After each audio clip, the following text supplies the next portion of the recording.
कोमलांगं सीतासमारोपितवानुभागं पाणौ महासायिकचारुचापं नमामि रामं रघुवंशनाथम्। अथ श्रीमद् वाल्मीकि रामायणम् युद्धकाण्डः पञ्चत्रिंशः सर्गम्।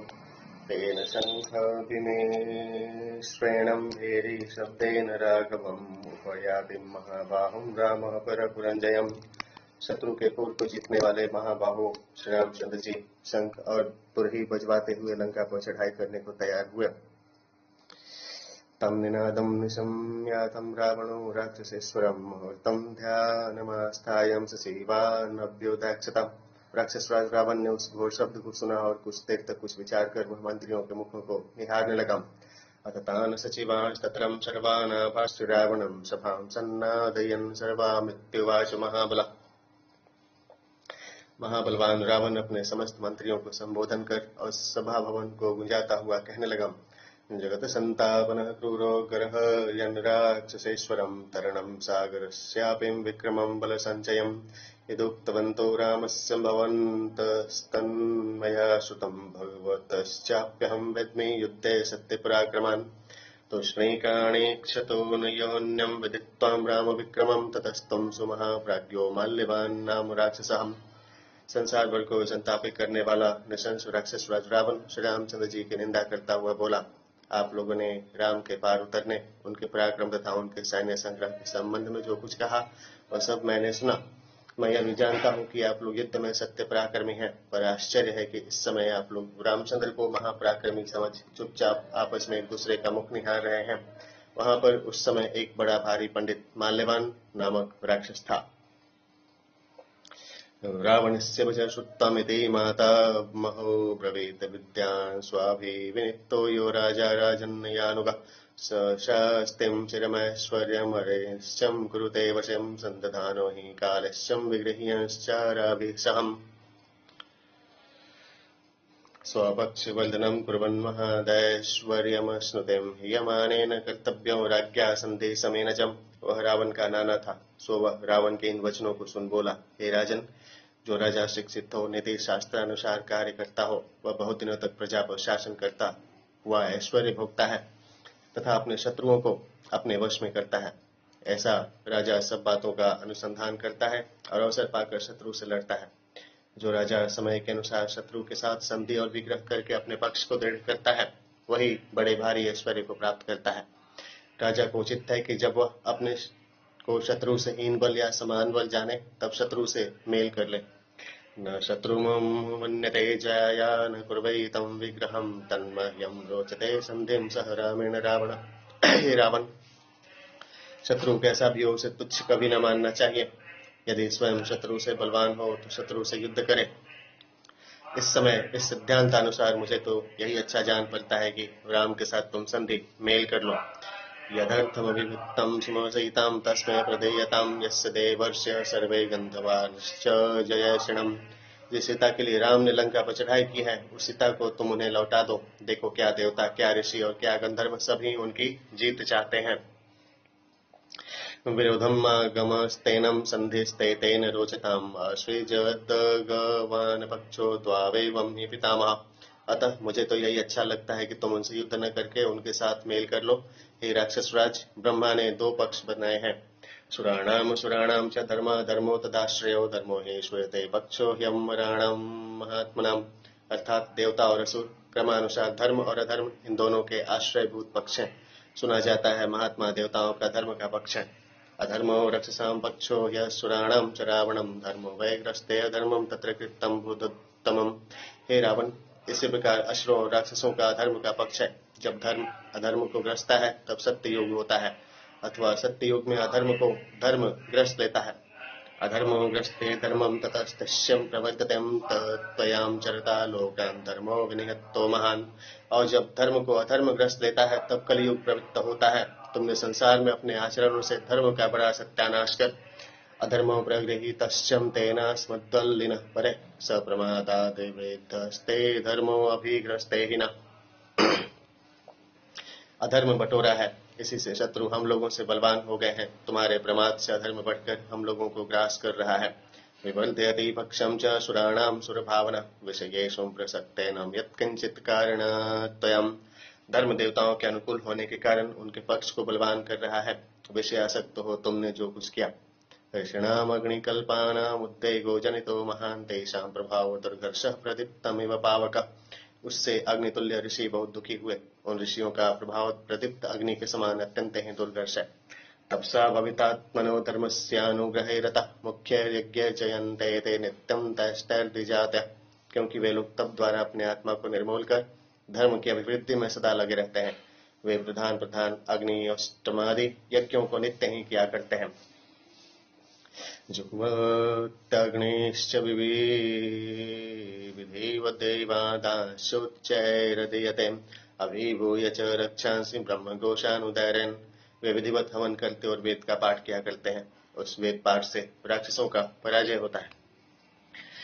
दिशोऽपि विद्युता शर्वा स्तनयन्त्योरीवोष्णगैर्षीणामग्निकल्पानामग्निहोत्र समुत्थिता। जैसे ग्रीष्म काल में सूर्य के आतप से बादल इधर उधर भाग जाते हैं, वैसे ही वेद ध्वनि को सुन राक्षस चारों ओर भाग जाते हैं।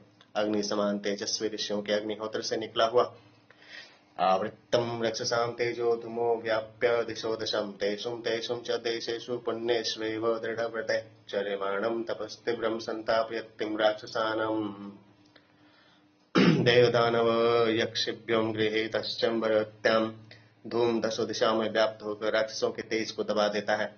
ये दृढ़व्रतधारी ऋषिगण जिन जिन पुण्यप्रद देशों में उग्र तप करते हैं, वह वहां के राक्षसों को दुख देता है। हे रावण, तुमने ब्रह्मा से यही वर पाया है कि देवता दानव और यक्ष तुम्हें न मार पावे। मानुषा वानरा ऋक्षाम गोलांगुलाम महाबला बलवंतम इहागम्यम गर्जन्ते दृढ़ विक्रमा। पर यहाँ तो महाबली मनुष्य, वानर, वृक्ष, गोलांगुल आए हुए हैं और वे बलवान और दृढ़ पराक्रमी सिंहनाद कर रहे हैं। उत्पातान विविधान दृष्ट्वाम घोरान बहुविधा सताम विनाशम मनोपश्यामि सर्वेषां रक्षसामहम्। विविध प्रकार के और बहुत से भयंकर उत्पातों को देख मुझे तो समस्त राक्षसों का नाश देख पड़ता है। खराविस्तंता घोराम मेघा प्रति भयंकरा शोणितेनाभिवर्तन्तीं लंका मुष्णेन सर्वतः। हे रावण, गधे भयंकर आवाज से रेंगते हैं और बादल भयंकर गर्जना कर लंका में सर्वत्र गर्मागर्म लोहू बरसाते हैं। रुद्रतां वाहनानां च प्रपतन्नत्यास्त्रविन्दव ध्वजां ध्वस्तां विवर्णाश्चं न प्रपन्ते यथा पुराम्। सवारी के घोड़ों और हाथियों के रोने से उनकी आंखों से आंसू टपका करते हैं। ध्वजाएं धूल धूसरित बदरंग हो रही हैं और उनमें अब पहले जैसे चमक दमक नहीं देख पड़ते। व्याला गोमाययो वृद्धां वास्यन्तीं च सुभैरवं प्रविश्यं लंकामनिशं समावान्याश्च कुर्वते। रात को लंकापुरी में घुसकर गीदड़, गिद्ध, सर्प आदि दल बांधकर भयंकर चित्कार करते हैं। कालिका पाण्डुरैर्दन्ते प्रहसन्नत्यग्रतः स्थितां स्त्रियः स्वप्नेषु मोषणन्त्यौघयाणि प्रतिभासचम्। स्वप्न में काली काली औरतें पूतना प्रमुख पीले दांत चमकाती और हंसती हुई सामने आ खड़ी होती हैं। फिर वे घर की चीजों को देख उल्टी सीधी बातें करती हैं। गृहाणां बलिकर्माणि स्वाना पर्युपभुञ्जते खरागोषु प्रजायन्ते मूषिका नकुलैसहम्।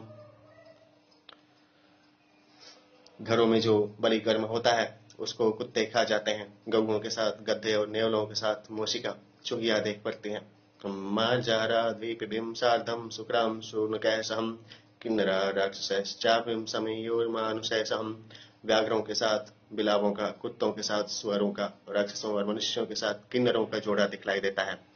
अर्थात इन स्वाभाविक परस्पर विरोधी जीवों का एकत्र रहना अमंगलकारक है। पांडुरा रक्तपादाश्चम विहंगा कालचोदिता राक्षसानां विनाशाय कपोता विचरन्ति चम। पीले रंग के लाल पैरों वाले बहुत से कबूतर राक्षसों के नाश की सूचना देते हुए मानव काल प्रेरित हो घरों में घूमते हैं। वेची कोचेति वाशयन्तः शरीका वेश्म सुस्थिता पतन्तीं ग्रथिनाश्चापिं निर्जिता कलशहैषिण। घर में पालतू मैनाएं आपस में लड़ती और मीठे बोल न बोलकर ची ची ची ची करती हैं और अन्य पक्षियों से गूंथकर एवं उनसे हार कर नीचे गिर पड़ती हैं। पक्षिणश्च मृगा सर्वे प्रत्यादित्यं रुदन्ति चं करालो विकटो मुण्डः परुषः कृष्णपिङ्गलः कालो गृहाणि सर्वेषां काले कालेऽन्ववेक्षते एतान्यन्यानि दृष्टानि निमित्तानि उत्पतन्ति च। पशु पक्षी सूर्य की ओर मुख करके रोते हैं। भयंकर विकराल रूपधारी, सिर मुंडाए काले पीले रंग का काल पुरुष हम सब लोगों के घरों को और सुबह शाम ताकता हुआ सा देख पड़ता है। हे राजन, ये तथा इसी प्रकार के और भी अनेक बुरे शकुन दिखलाई पड़ते हैं। विष्णु मन्यामहे देवं मानुषं देहमाश्रितं नहि मानुषमात्रोऽसौ राघवो दृढ़ विक्रमा येन बुद्धं समुद्रस्यं ससेतु परमात्मतः। मुझे तो जान पड़ता है कि ये श्री रामचंद्र मनुष्य का रूप धारण किए हुए साक्षात विष्णु भगवान है, जिन्होंने समुद्र के ऊपर कैसा अद्भुत पुल बांधा है। कैसे दृढ़ पराक्रमी श्री रामचंद्र को केवल मनुष्य ही न समझना चाहिए। कुरुष्व नरराजेनं सन्धिं रामेण रावण ज्ञातं प्राधार्य कार्याणि क्रियत्तामायत्ति क्षमम्। अतएव हे रावण, तुम अपने कल्याण का निश्चय कर तथा आगे के कर्तव्य कर्म का उचित विचार कर नरेंद्र श्री रामचंद्र जी के साथ संधि कर लो। इदं वचस्तत्र निगह्य माल्यवानं परीक्ष्य रक्षोधिपतेर्मणः पुनः अनुत्तमेषुत्तम पौरुषो बलिं बभूव तूष्णीं समवेक्ष्य रावणम्। उत्तम पुरुषार्थ वाला बलवान माल्यवान इस प्रकार राक्षसपति को वचन सुनाकर और रावण के मनोगत भावों को टालकर चुप हो गया। युद्धकांड का 35वां सर्ग पूरा हुआ। ध्यान सुलिए विष्णु सत्यनारायण भगवान की जय। अथ षट्त्रिंशः सर्गम् तत्तु माल्यवतो वाक्यं हितमुक्तं दशाननं नामर्म यते दुष्टात्मा कालस्यं वशमागतः। रावण के हित के लिए कही हुई माल्यवान की बातें दुष्टात्मा रावण को भली न जान पड़ी। अच्छी जान ही क्यों पड़ती, उसके सिर पर तो मौत सवार थी। स बद्धां त्रिपुटीं वक्त्रे क्रोधस्यं भस्मागतः अमर्षात् परिवृत्ताक्षो माल्यवन्तमथा ब्रवीत्। वह क्रोध में भर और भौहें टेढ़ी कर तथा आंखें तड़े माल्यवान से बोला, हितबुद्ध्यं यदहितं वचः परशमुच्यते परपक्षं प्रविश्यैवं नैतच्छोत्रं गतं मम। शत्रु का पक्ष लेकर मेरी हित कामना की बुद्धि से तुमने जैसे कठोर और अहितकारी वचन कहे हैं, उनका मेरे कानों पर कुछ भी असर नहीं पड़ा। मानुषं कृपणं राममेकं शाखामृगाश्रयं समर्थं मनसेकेनं त्यक्तं पित्रावनालयम्। उस दुखिया राम को तुम क्यों कर सामर्थ्यवान समझ रहे हो, क्योंकि वह अकेला है, वानरों के अधीन है। पिता ने उसे घर से निकाल दिया है और वह वन में रहता है। रक्षाशामीश्वरं मां च देवतानां भयंकरं हीनं मां मनसेकेनं ह्यहीनं सर्वविक्रमे। और मुझे जो राक्षसों के राजा है, देवताओं का भय दाता हूँ और सब प्रकार से पराक्रमी हूँ, किस प्रकार हीन समझते हो। वीरद्वेषेण वा शंकेन पक्षपातेन वा रिपः त्वया अहं परुषाण युक्तं परप्रोत्साहनेन वा। मुझे तुम पर संदेह हो रहा है कि तुमने ऐसे कठोर वचन मुझसे क्यों कहे। क्या तुम्हें मेरी वीरता से द्वेष है, अथवा शत्रु का पक्षपात करना इसका कारण है, अथवा मुझे उझारने के लिए तुमने ऐसे कठोर वचन कहे हैं। प्रबन्तं पदस्थं हि परुषं को अधिको भी धास्यतिं पंडितः शास्त्र तत्वज्ञं विना प्रोत्साहनादिप। जो पंडित हैं, जो शास्त्र तत्वज्ञ हैं, वह प्रभावशाली और राज्य पदारूढ़ को उत्साहित करने के सिवाय कठोर वचन नहीं कहता। आनीयं च बनात सहितं पद्महीनामिव श्रियं किमर्थं प्रतिदास्यामि राघवस्य भयादहम्। हे माल्यवान, कमलहीन लक्ष्मी की तरह सीता को जनस्थान से लाकर राम के भय से मैं उसे क्यों दूं। वृत्तं वानरकोटिभिं सुग्रीवं सलक्ष्मणं पश्य कैश्चिदहोभिस्त्वं राघवं निहतं मया। इन करोड़ों वानरों और सुग्रीव तथा लक्ष्मण सहित राम को मेरे हाथ से मरा हुआ तुम देखोगे। द्वंद्वे यस्य न तिष्ठन्तिं दैवतान्यपि संयुगे स कस्माद् रावणो युद्धं भयमाहारयिष्यतिम्। अरे, जिसके द्वंद्व युद्ध में देवता भी खड़े नहीं रह सकते, वह रावण भला युद्ध में किससे भयभीत होगा। दिधा वज्जेयमप्येवं न नमेयं तु कस्यचित् ऐष मे सहजो दोषः स्वभावो दुरतिक्रमः। मैं क्या करूं, मेरा यह स्वाभाविक दोष है कि भले ही मेरे दो टुकड़े हो जाएं, पर मैं किसी के सामने नमने वाला नहीं, स्वभाव होता ही दुरतिक्रम है। यदि तावत् समुद्रे तुम सेतुर्बद्धो यदीक्षया रामेण विस्मयः को अत्र येन ते भयमागतम्। यदि रामचंद्र ने किसी प्रकार समुद्र पर पुल बांध ही लिया, तो इसमें आश्चर्य की कौन सी बात है जिससे तुम डर गए। सतु तिक्तर्वाणवं राम स वानर सेनयां प्रति जानामि ते सत्यं न जीवन प्रति यास्यति। समुद्र पर पुल बांध वानरी सेना सहित राम यदि इस पार आ गए हैं, तो मैं तुमसे सत्य सत्य प्रतिज्ञा करता हूँ कि वे यहाँ से जीते जागते न लौट पावेंगे। एवं ब्रह्मांडं संरब्धं रुष्टं विज्ञाय रावणं प्रीततो माल्यवान् वाक्यं न उत्तरं प्रत्यपद्यतम्। क्रोध में भर ऐसी बातें कहते हुए रावण को रुष्ट हुआ जान माल्यवान अत्यंत लज्जित हुआ और उसने फिर कुछ भी न कहा। चिंतयन् मनसा तस्यं दुष्कर्म परिपाकजं पापं न शतिं येनं स्वस्यं राष्ट्रस्य राक्षसः। उसने मन में निश्चय कर लिया कि अब रावण के दुष्कर्मों का परिपाक काल समीप आ गया है। पाप इसको, इसके राज्य को और समस्त राक्षसों को नाश करने वाला है। जयाशीषा च राजानं वर्धित्तं यथोचितं माल्यवानभ्योऽनुज्ञातं जगाम स्वयं निवेशनम्। महाराज की जय हो। इस आशीर्वाद से रावण की बढ़ती मना और उससे विदा मांग माल्यवान अपने घर को चला गया। रावणस्तु सहामात्यं मंत्रित्वं विमृश्यचं लंकायामतुलां गुप्तिं कारयामास राक्षसः। रावण भी अपने मंत्रियों के साथ परामर्श और विचार कर लंका की भली भांति रक्षा का प्रबंध करता हुआ सव्याधिदेशं पूर्वस्यां प्रहस्तं द्वारि राक्षसं दाक्षिणस्यं महावीर्यो महापार्श्वमहोदरो व्याधिदेश महाकायो राक्षसैर्बहुभिर्वृतः पश्चिमायामथो द्वारिं पुत्रमिन्द्रजितं तथा व्याधिदेश महामायं बहुभिः राक्षसैर्वृतम् उत्तरस्यां पुरद्वारिं व्याधिश्यं शुकशारणो। उसने लंका के पूर्व द्वार की रक्षा के लिए प्रहस्त को और दक्षिण द्वार की रक्षा के लिए महाबली महाकाय महापार्श्व और महोदर को बहुत से राक्षसों के साथ नियुक्त किया। इसी प्रकार पश्चिम द्वार की रक्षा करने के लिए बहुत से राक्षसी सेना के साथ महामायावी इंद्रजीत को आज्ञा दी। लंकापुरी के उत्तर द्वार की रक्षा का भार उसने शुक और सारण को सौंपा।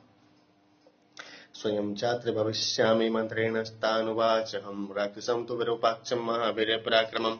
उसने मंत्रियों से कहा कि उत्तर द्वार पर मैं स्वयं जाऊंगा। बड़े बलवान और महापराक्रमी विरूपाक्ष राक्षस को मध्य में स्थाप्य तग्गुल में बहुविंशः राक्षसः एवं विधानम लंकायां कृत्वां राक्षस पुंगवा कृत्यमिवात्मानं मन्यते कालचोदिता। उसने लंकापुरी के बीच बहुत से राक्षस सैनिकों सहित छावनी डालकर रहने की आज्ञा दी। इस प्रकार लंका की रक्षा का राक्षस श्रेष्ठ रावण ने, जिसकी मौत निकट आई हुई थी, प्रबंध कर अपने को कृत्य माना। विसर्जयामास ततः स मंत्रिणो विधानमाज्ञाप्य पुरस्य पुष्कलम् जयाशीषां मंत्रिगणेन पूजितं विवेश चान्तः पुरमूर्धे मन्महत्। रावण लंका की चौकसी का इस प्रकार भली भांति प्रबंध कर तथा मंत्रियों को विदा कर और उनके जय सूचक आशीर्वाद से सम्मानित हो धन जन पूर्ण अपने विशाल अंतःपुर में चला गया। युद्धकांड का 36वां सर्ग पूरा हुआ। ध्यान से बोलिए विष्णु भगवान की जय। अतः 37वां सर्गम नरवानरराजौ तौ स च वायुसुतः कपिं जाम्बवन्मृक्षराजश्चं राक्षसश्च विभीषण अंगदो बालिपुत्रश्चं सौमित्रिं सर्वः कपिं सुषेण सह दायादो महेन्द्रो द्विविध एव च गजो गवाक्षं कुमुदो नरोऽथ पनस्तथाम् आमित्र विषयं प्राप्ता समावेतां समर्थयन्।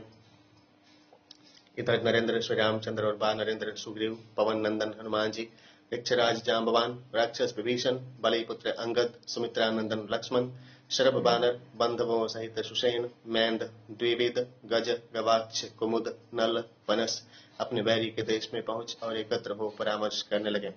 यम सा लक्ष्यते लंकां पुरीं रावण पालितां सासुरोर गंधर्वैर्मुरैरपि दुर्जया।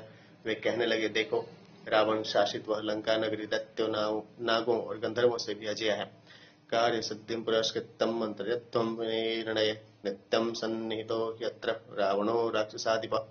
राक्षस राज रावण यहाँ सदा सतर्क रहता है। अतः अब हम सब लोगों को प्रधानतः विजय प्राप्ति के लिए मिलकर विचार करना चाहिए। तथा तेषु ब्रुवाणेषु रावणावरजो व्रजविद वाक्यमग्राम्य पदवत् पुष्कलां विभीषण। उन लोगों के इस प्रकार कहने पर रावण के छोटे भाई विभीषण ने अपनी राक्षसी भाषा न बोल ऐसी भाषा में जिसे वे सब लोग साफ साफ समझ सकें कहा। विभीषण ने जो शब्द कहे वे थे तो थोड़े ही, किंतु उनमें अभिप्राय बहुत सा भरा हुआ था। अनलः शरभश्चैवं सम्पाति प्रगसस्तथां गत्वां लंकाममामात्यः पुरीं पुनरिहागता। अनल, शरभ, संपाति और प्रगस मेरे ये चार मंत्री लंका में गए थे और वहां से लौटकर आए हुए हैं। भूत्वा शकुन्यः सर्वे प्रविष्टाश्च रिपोर्बलम् विधानं वेदं यच्छं तदतिष्ठां समुपस्थितः। वे सब पक्षी बनकर शत्रु सैन्य में गए थे और वहां रावण ने जिस विधान से अपनी सेना को नगर की रक्षा के लिए नियुक्त किया है सो सब देख आए हैं। संविधानम यदा होस्ते रावणस्य दुरात्मनः राम तदब्रुवतः सर्व यथा तत्त्वेन मे शृणु। हे राम, दुरात्मा रावण ने अपने सेना को जिस प्रकार नगर रक्षा के लिए नियुक्त किया है और जो मेरे मंत्रियों ने मुझे बतलाया है, सो सब मैं आपसे ठीक ठीक निवेदन करता हूँ, आप सुनिए। पूर्व प्रहस्त सबलो द्वारमासाद्य तिष्ठति दक्षिणम च महावीरो महापार्श्व महोदरो। लंका के पूर्व द्वार पर सेनापति प्रहस्त अपनी सेना सहित डेरा डाले हुए हैं। दक्षिण द्वार पर बड़े बलवान महापार्श्व और महोदर हैं। इंद्रजित पश्चिमं द्वारम राक्षसैर्बहुभिर्वृतः पट्टिशासि धनुष्मद्भिः शूलमुद्गर पाणिभिः। राक्षसों की एक बड़ी भारी सेना के साथ इंद्रजीत पश्चिम द्वार की रक्षा कर रहा है। उसकी सेना के सैनिकों के हाथों में पट्टा, तलवारें, कमाने, त्रिशूल और मुद्गर हैं। नाना प्रहरणे शूरे रावृत्तो रावणात्मज राक्षसानां सहस्रास्तुम बहुभीम शस्त्रपाणिभिम। अनेक प्रकार के आयुध धारण किए शूरवीर योद्धा रावण के पुत्र के साथ हैं और हजारों हथियारबंद राक्षस सैनिकों को वह अपने साथ लिए हुए हैं। शूरवीर योद्धाओं से अभिप्राय सेना नायकों से है और सैनिकों से अभिप्राय साधारण सिपाहियों से। युक्त परम संविघ्नो राक्षसैर्बहुभिर्वृतम् उत्तरम नगरद्वारम रावण स्वयमाश्रितः। अकंपित हृदय बहुत से प्रधान प्रधान योद्धाओं को अपने साथ लिए हुए रावण स्वयं लंकापुरी के उत्तर द्वार की रक्षा कर रहा है। विरूपाक्षस्तु महत्तां शूलखड्ग धनुष्मतां बलेन राक्षसैः सार्धं मध्यमं गुल्ममाश्रितः। बड़ा बलवान विरूपाक्ष शूल, खड़ग और धनुष धारिणी राक्षसी सेना को लिए हुए नगरी के बीचों बीच छावनी डाले हुए पड़ा है। एतानेवन विधान गुल्मान लंकायां समुदीक्षते मामकाः सचिवाः सर्वे पुनः शीघ्रमिहागता। मेरे मंत्रीगण लंका के समस्त मोर्चों को इस प्रकार देखकर तुरंत मेरे पास चले आए हैं। गजानां च सहस्त्रं च रथानां युतं परेदहयानां युतैर्दैत्यं सागरकोटिश्च रक्षसाम्। लंका में 10,000 हाथी सवार, 10,000 रथ सवार, 20,000 घुड़सवार और 1 करोड़ से कुछ अधिक पैदल राक्षस सैनिक हैं। विक्रांतां बलवत्तन्तश्चं संयुगे स्वाततायिन इष्ट्वा राक्षसराजस्यं नित्यमेते निशाचरा। रावण के खास सैनिक बड़े पराक्रमी और बलवान हैं और युद्ध करने में बड़े क्रूर हैं। इनके अतिरिक्त और भी सैनिक हैं। एकैकस्यात्र युद्धार्थे राक्षसस्यं विशोषते परिवार सहस्राणं सहस्रमुपतिष्ठते। हे विशांपते, इनमें से प्रत्येक योद्धा की सहायता के लिए युद्ध में असंख्य लक्ष्य परिवार उपस्थित हो जाते हैं। एतां प्रवृत्तिं लंकायां मंत्री प्रोक्तां विभीषणम् एवमुक्तं महाबाहुं राक्षसां स्थान दर्शयत्। महाबलवान विभीषण ने अपने मंत्रियों से सुना हुआ यह लंका का वृत्तांत सुनाकर अपने चारों राक्षस मंत्रियों को श्री रामचंद्र जी के सामने उपस्थित किया। लंकायां सचिवः सर्वं रामाय वृत्तवेदयतु रामं कमलपत्राक्षमिदमुत्तरं ब्रवीत्। रावण वरज श्रीमान् रामप्रिय चिकीर्षयां कुबेरं तु यथा रामं रावणः प्रत्ययुत्ततम्। उन चारों मंत्रियों ने श्री रामचंद्र जी से वह सब हाल कहा।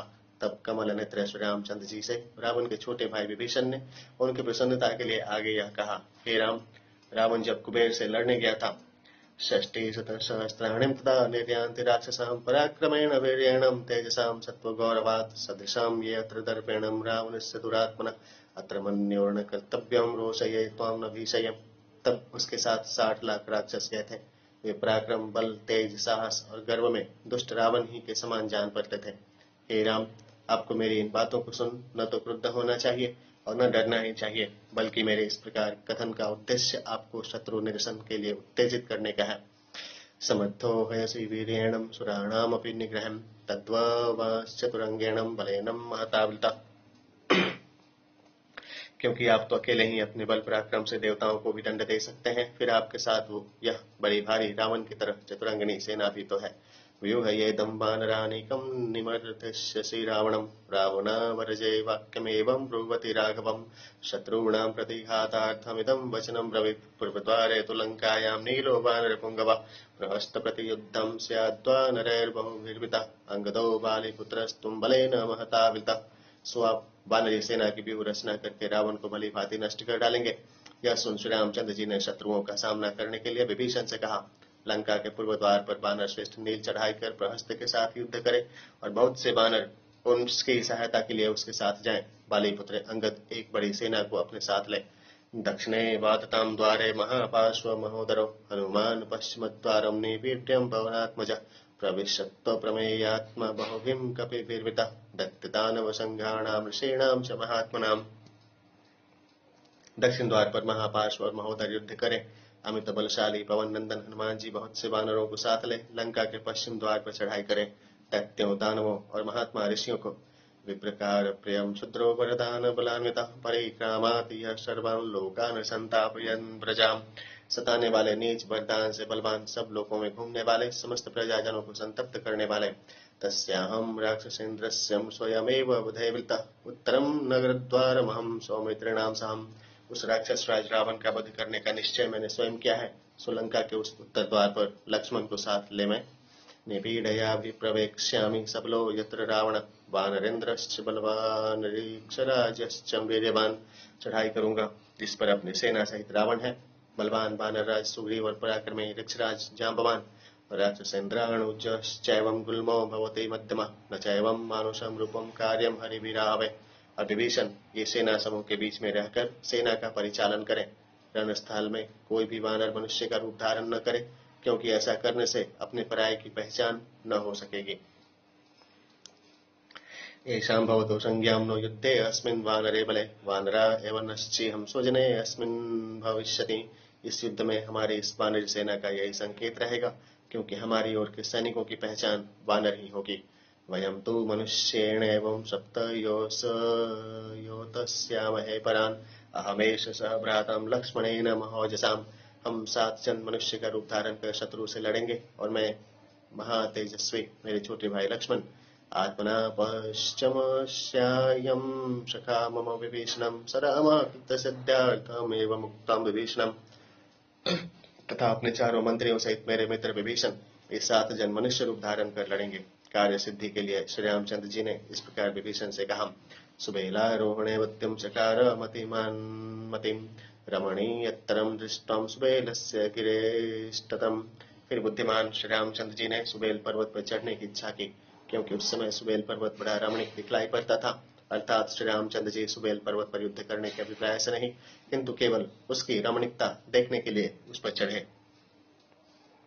ततस्तुम रामो महत्ता बलैनं प्रच्छाद्य सर्वां पृथ्वीं महात्मा प्रहिष्टरूपोऽभिजगाम लंकां कृत्वां मतिं सुवरीवधे महात्मा।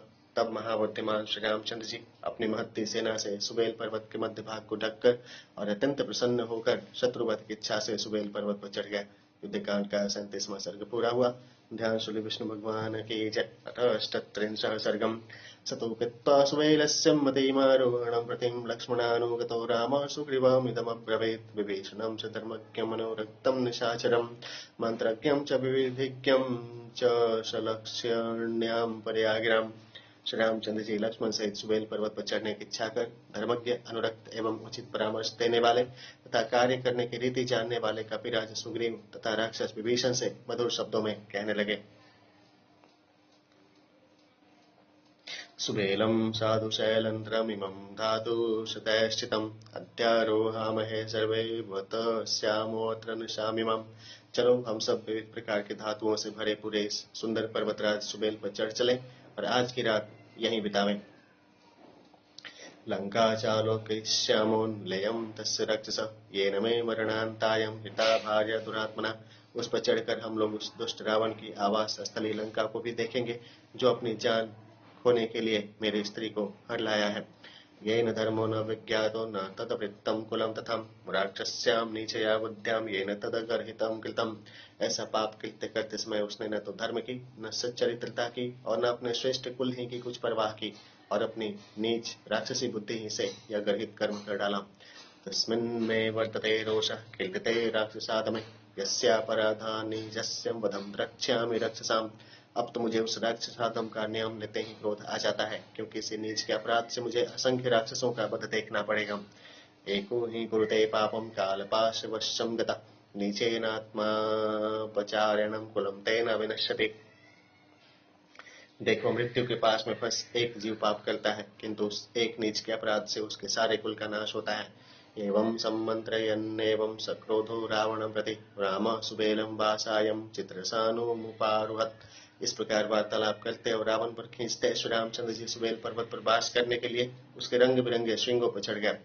पृष्ठतो लक्ष्मणश्चैन मंत्र गच्छत समाहितः शशरं चापमुद्यमं सुमहद्विक्रमे रतः पराक्रमी लक्ष्मण जी भी बाण सहित बड़े धनुष को हाथ में लिए हुए सावधानता पूर्वक श्री रामचंद्र जी के पीछे पीछे चले।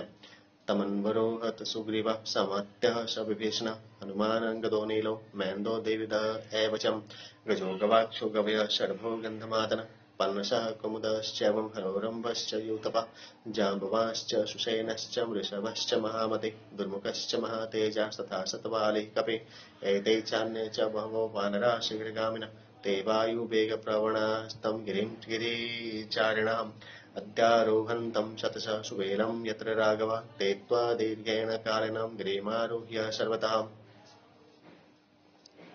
उनके पीछे सुग्रीव और मंत्रियों सहित विभीषण चले।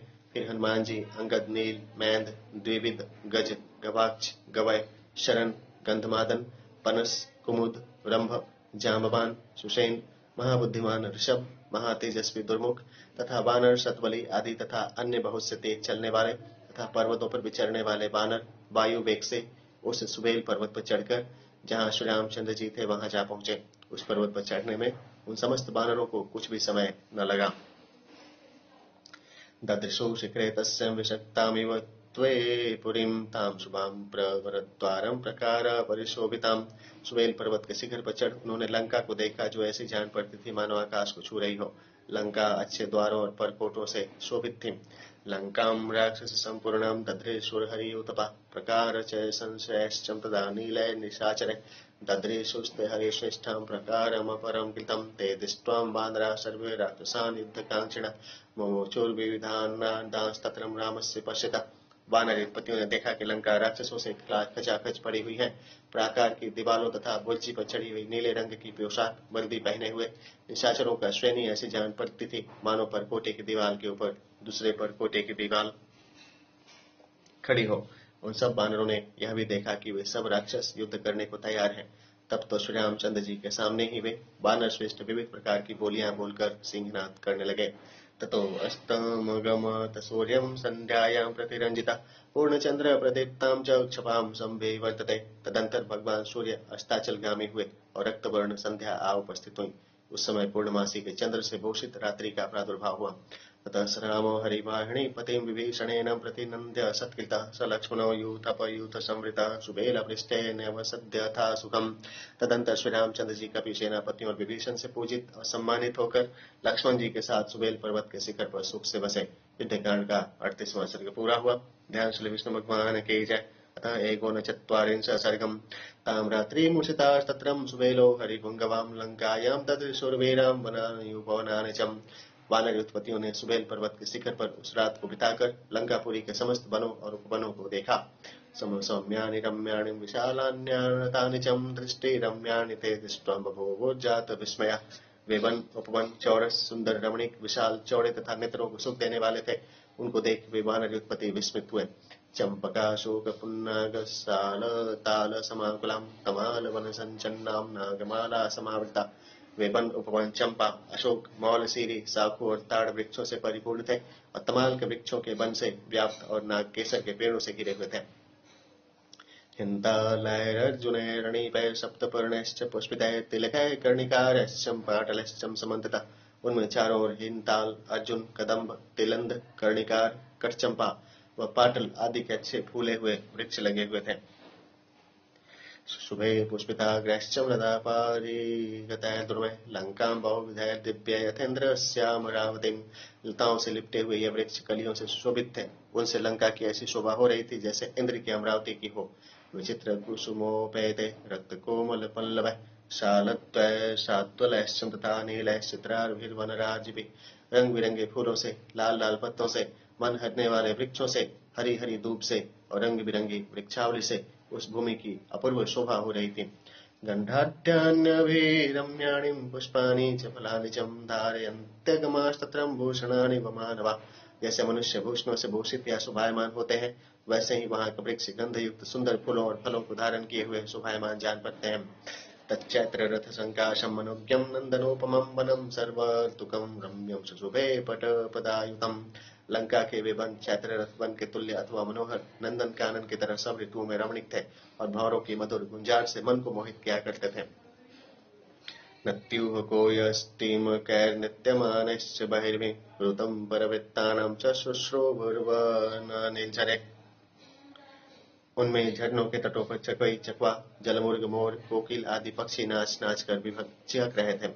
नित्यमत्तविहंगाणिं भ्रमराचरितानि चम कोकिलाकुलषण्डाणिं विहंगाभिरुतानि चम। सदा ही मत वाले पक्षियों से युक्त, भंवरों से परिपूर्ण, कोयलों से सेवित, वृक्षों से पूर्ण तथा विविध प्रकार के पक्षियों में कूजित वे वन थे। भृंगराजाभिगीतानिं भ्रमरे सेवितानि चम कोणालकविघुष्टानिं सारसभिद्रुतानि चम। भृंगराज पक्षी उनमें मधुर गान और भंवरे गुंजार कर रहे थे। खंजन पक्षियों की बोली से वे सुहावने हो रहे थे। उनमें सारस पक्षी बोल रहे थे। विवेशुस्ते ततस्तानि वनान्युपवनानि च हृष्ट्वं प्रमोदितां वीरां हरयः कामरूपिणम्। इस प्रकार के सुशोभित उन वनों और उपवनों में काम रूपी वीर वानर प्रसन्न होकर घुस गए। तेषां प्रविशतां तत्रं वानराणां महोजसां पुष्पसंसर्ग सुरभिर्भवो ध्रान सुखोनिदा। उन महातेजस्वी वानरों के घुसते समय पुष्पों की सुगंध से युक्त और नाक को सुख देने वाली हवा बहने लगी। अन्ये तु हरिवीराणां यूथा निष्क्रम्य यूथपा सुग्रीवेणाभ्यनुज्ञाता लंकां जग्मुः पताकिनीम्।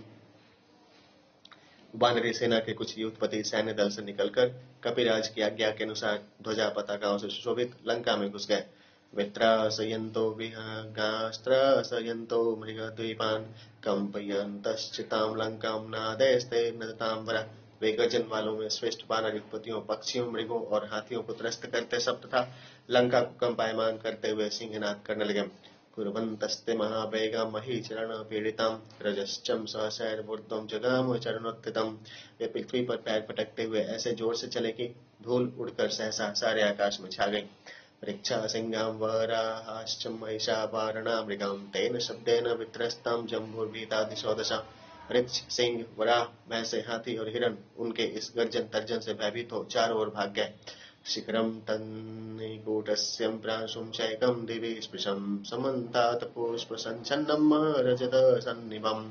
त्रिकूटाचल पर्वत का एक श्रृंग आकाश स्पर्शी था। उसके चारों ओर फूल लगे हुए थे। वह खरी चांदी के समान दमक रहा था। शतयोजन विस्तीर्णं विमलं चारुदर्शनं सुलक्षणं श्रीमन्महश्चैवं दुष्प्रापं शकुनैरपि। वह 100 योजन तक फैला हुआ था, बड़ा स्वच्छ साफ था और देखने में बड़ा मनोहर था। वह सुंदर शिखर इतना ऊंचा था कि कोई पक्षी भी उड़कर उसके ऊपर नहीं पहुंच पाता था। मनसापि दुरारोहं किं पुनः कर्मणा जने निविष्टा तत्र शिखरे लंकां रावण पालितां। उस पर जब कल्पना द्वारा भी चढ़ना संभव न था, तब क्रियात्मक रूप से उसके ऊपर कौन चढ़ सकता था। उसी शिखर के ऊपर रावण द्वारा पालित लंका बसाई गई थी। शतयोजन विस्तीर्णां त्रिशत्योजनमायतां सा पुरीं गोपुरैरुच्चै पाण्डुराम्बुदसन्निभैम्। वह लंका 100 योजन लंबी और 30 योजन चौड़ी थी। उसके बड़े ऊंचे ऊंचे गोपुर द्वार सफेद बादलों की तरह जान पड़ते थे। कांचनेन च शालेनं राजत्तेन च शोभितां प्रसादश्च विमानश्च लंका परमभूषितां। वह स्वर्ण और चांदी के परकोटे से शोभित थी। बड़े बड़े भवनों और शतखनी हवेलियों से लंका की वैसी ही परम शोभा हो रही थी। गणैरीवात पापायै मध्यमं वैष्णवं पदं यस्यां स्तंभ सहस्रेणं प्रसाद समलंकृता। जैसे कि ग्रीष्म ऋतु के अंत में मेघों की धाराओं से आकाश की परम शोभा होती है, लंका में एक ऐसा भवन था जिसकी शोभा 1 सहस्त्र खंभों से हो रही थी। कैलासशिखराकारो दृश्यते कमिवोल्लिखन् चैत्यः स राक्षसेन्द्रस्य बभूव पुरभूषणम्। वह कैलाश शिखर के आकार का या उसके समान ऊंचा था और आकाश को छूता हुआ सा जान पड़ता था। राक्षस राज रावण का वह भवन लंकापुरी का एक भूषण सा था। शतेन रक्षसां नित्यं यः समग्रेण रक्षते मनोज्ञां काननवत्तिं पर्वतैरूपशोभितां नानाधातु विचित्रैश्च उद्यानैरूपशोभितां नानाविहंगसंगुष्टां नानामृगनिसेवितां। उसकी रक्षा सैकड़ों राक्षस सदा किया करते थे। बाग बगीचों से लंकापुरी बड़ी मनोहर हो रही थी और रंग बिरंगी धातुओं से युक्त पर्वतों से वह शोभित थे। उसमें बीच बीच में रमणे उद्यान बने हुए थे जिनमें अनेक प्रकार के पक्षी बोला करते थे और मृग विचरा करते थे। नाना कुसुम संपन्नां नाना राक्षस सेवितां तां समृद्धां समृद्धार्थां लक्ष्मीवां लक्ष्मणाग्रजां रावणस्य पुरीं रामो दर्शं स वानरे। उन उद्यानों में तरह तरह के फूल खिल रहे थे। अनेक राक्षसों से सेवित इस उन्नत और समस्त पदार्थों से भरी पूरी रावण की लंकापुरी को लक्ष्मण के बड़े भाई एवं कांतिवान श्री रामचंद्र जी ने और वानरों ने देखा। तां महागृह संवादं दृष्ट्वा लक्ष्मण पूर्वजं नगरीममर प्रख्यो विस्मयं प्राप वीर्यवान। लक्ष्मण के बड़े भाई बलवान श्री रामचंद्र बचे बड़े बड़े ऊंचे भवनों के संयुक्त एवं अमरावती सदृश उस लंकापुरी को देख विस्मित हुए। ताम रत्नपूर्णां बहु संविधानां प्रसादमालाभिलरलंकृतां च पुरी महायंद्र कवाट मुख्यां ददर्श रामो महता बलेनम। इस प्रकार श्री रामचंद्र जी ने वानरों की महत्ती सेना सहित सुवेल पर्वत पर बैठे ही बैठे उस लंकापुरी को देखा, जो श्रेष्ठ वस्तुओं से भरी पूरी थी, जो पुरी की रक्षा के लिए नियुक्त किए हुए सैनिकों से पूर्ण थी, जो ऊंचे ऊंचे भवनों की श्रेणियों से अलंकृत थी और जो बड़ी बड़ी कलों और फाटकों किवारों से युक्त थी। युद्धकांड का 39वां सर्ग पूरा हुआ। ध्यान श्री विष्णु भगवान की जय। अथ चत्वारिंश सर्गम। ततो राम सुबेलाग्रम योजनद्वय मंडलम आरुरोह सुग्रीव हरियूथपसमृता। 2 योजन के घेरे में व्याप्त उस सुबेल पर्वत के शिखर पर सुग्रीव तथा वानर युद्धपतियों को साथ लिए हुए श्री रामचंद्र जी चढ़ गए। स्थितम तत्रैवं दिशो दश विलोकयन् त्रिकूट शिखरे रम्य निर्मितां विश्वकर्मणा। वहां एक घड़ी ठहर चारों ओर दृष्टि डाल उन्होंने देखा रमणीय त्रिकूटाचल के श्रृंग पर विश्वकर्मा की बनाई हुई। ददर्श लंकां सुनयस्तां रम्य कानन शोभितान् तस्यां गोपुर श्रृंगस्थं राक्षसेन्द्रं दुरासदम्। लंका को श्री रामचंद्र जी ने देखा। लंका पूरी बड़ी सुंदर रीति से बसाई गई थी और बड़े रमणीक काननों से वह सुशोभित थी। उसके फाटक के शिखर पर दुर्धर्ष रावण बैठा हुआ था। श्वेत चामर पर्यंतम विजय छत्र शोभितम रक्त चंदन संलिप्तम रक्ताभरण भूषितम। उसके माथे पर विजय सूचक छत्र तना हुआ था। उसके अगल बगल 2 सफेद चंवर डुलाए जा रहे थे। उसके शरीर में लाल चंदन लगा हुआ था और वह रत्न जटित आभूषण पहने हुए था। नीलजीमूर्त संकाशम हेम संचादितांबरम ऐरावत विषाणाग्रैरुत्कृष्ट किन वक्षसम। नील मेघ की तरह उसके शरीर की कांति थी और वह जलदोरी कलावत्तु के काम के कपड़े पहने हुए था। उसकी छाती में ऐरावत हाथी के दांत लगने का चिन्ह था। शशलोहितरागेणं संवितं रक्तवाससां संध्या तपेन संवीतं मेघराशिमिवांबरे। उसकी पोशाक खरगोश के रक्त की तरह लाल रंग की थी। इस सजावट से वह ऐसा जान पड़ता था मानो संध्याकालीन धूप से ढकी हुई मेघ घटाएं। पश्यतां वानरेन्द्राणां राघवस्यापि पश्यता दर्शनाद्वाससेन्द्रस्य सुग्रीवः सहसोत्थितः। इस प्रकार के राक्षस राज रावण को सुग्रीव ने तथा श्री रामचंद्र जी ने भी देखा, किंतु रावण को देख सुग्रीव से न रहा गया और वे सहसा उठ खड़े हुए। क्रोध वेगेन संयुक्तं सत्त्वेन च बलेन च अचलाग्रादथोत्थायं पुप्लुवे गोपुरस्थले। सुग्रीव क्रुद्ध हो तथा अपने बल पराक्रम से उत्साहित हो पर्वत शिखर से छलांग मार बस उस फाटक के ऊपर जा बैठे जहाँ रावण बैठा हुआ था। स्थित्वं मुहूर्तं संप्रेक्ष्य निर्भयेन अंतरात्मना तृणे कृत्य च तद्रक्ष स्वब्रवीत परुषं वच। वहां पहुंच सुग्रीव कुछ देर तक निर्भय हो रावण की ओर टकटकी बांध देखते रहे।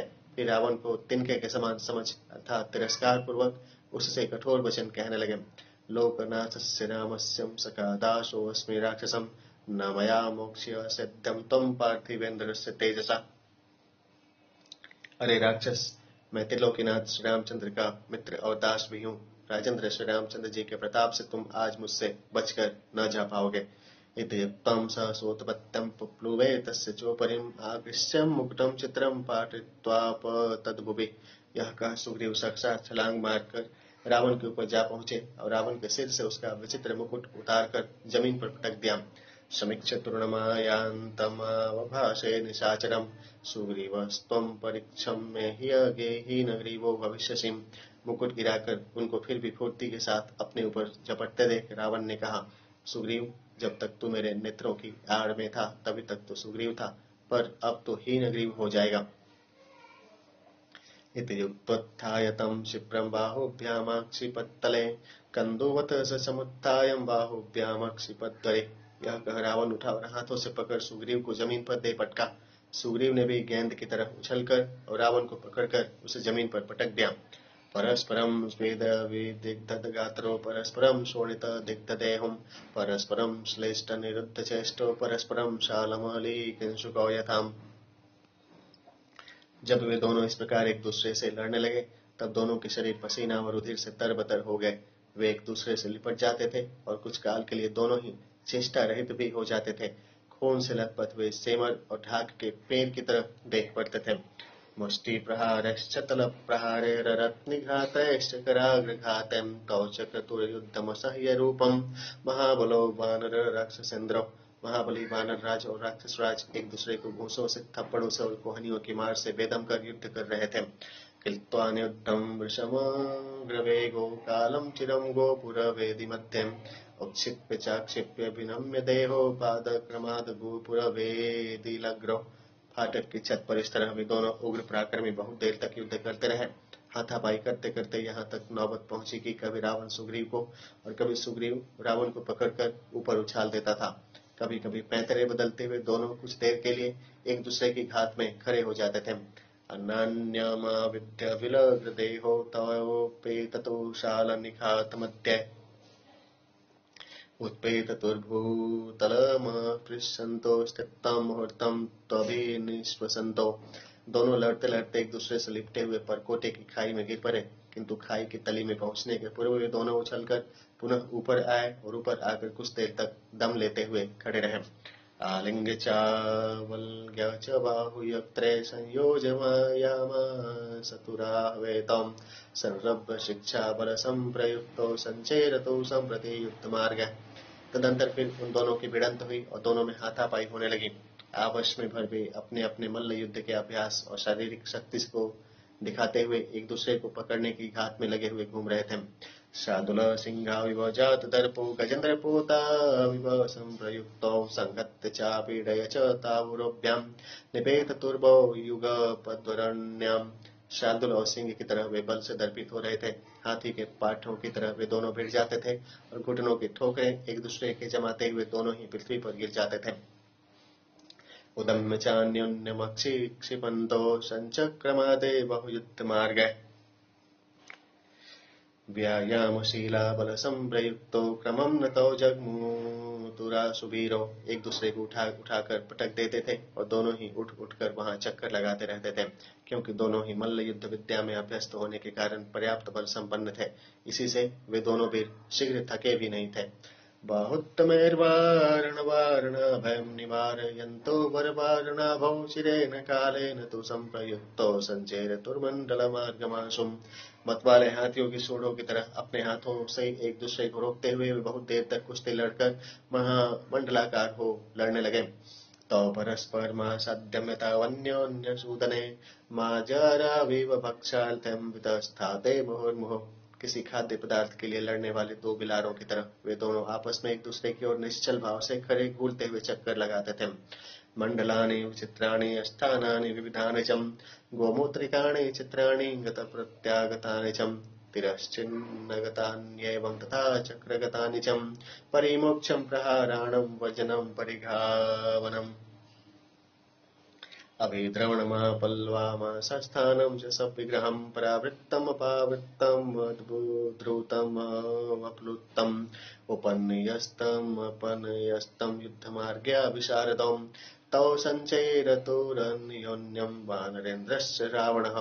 वे कभी विचित्र रीति से चक्कर काट, कभी पैरों को तिरछे रख, कभी टेढ़ी मेढ़ी चाल से, कभी बेड़े होकर, कभी चक्कर काटकर, कभी बार बचाकर, कभी दौड़कर, कभी उछलकर, कभी घात लगाकर खड़े रहकर, कभी पीछे देखते हुए चलकर, कभी घुटनों के बल परस्पर समीप खड़े रहकर, कभी लात मारने के लिए उछलकर, कभी बाहों की पकड़ बचाने को छाती फुलाकर और आगे करके, कभी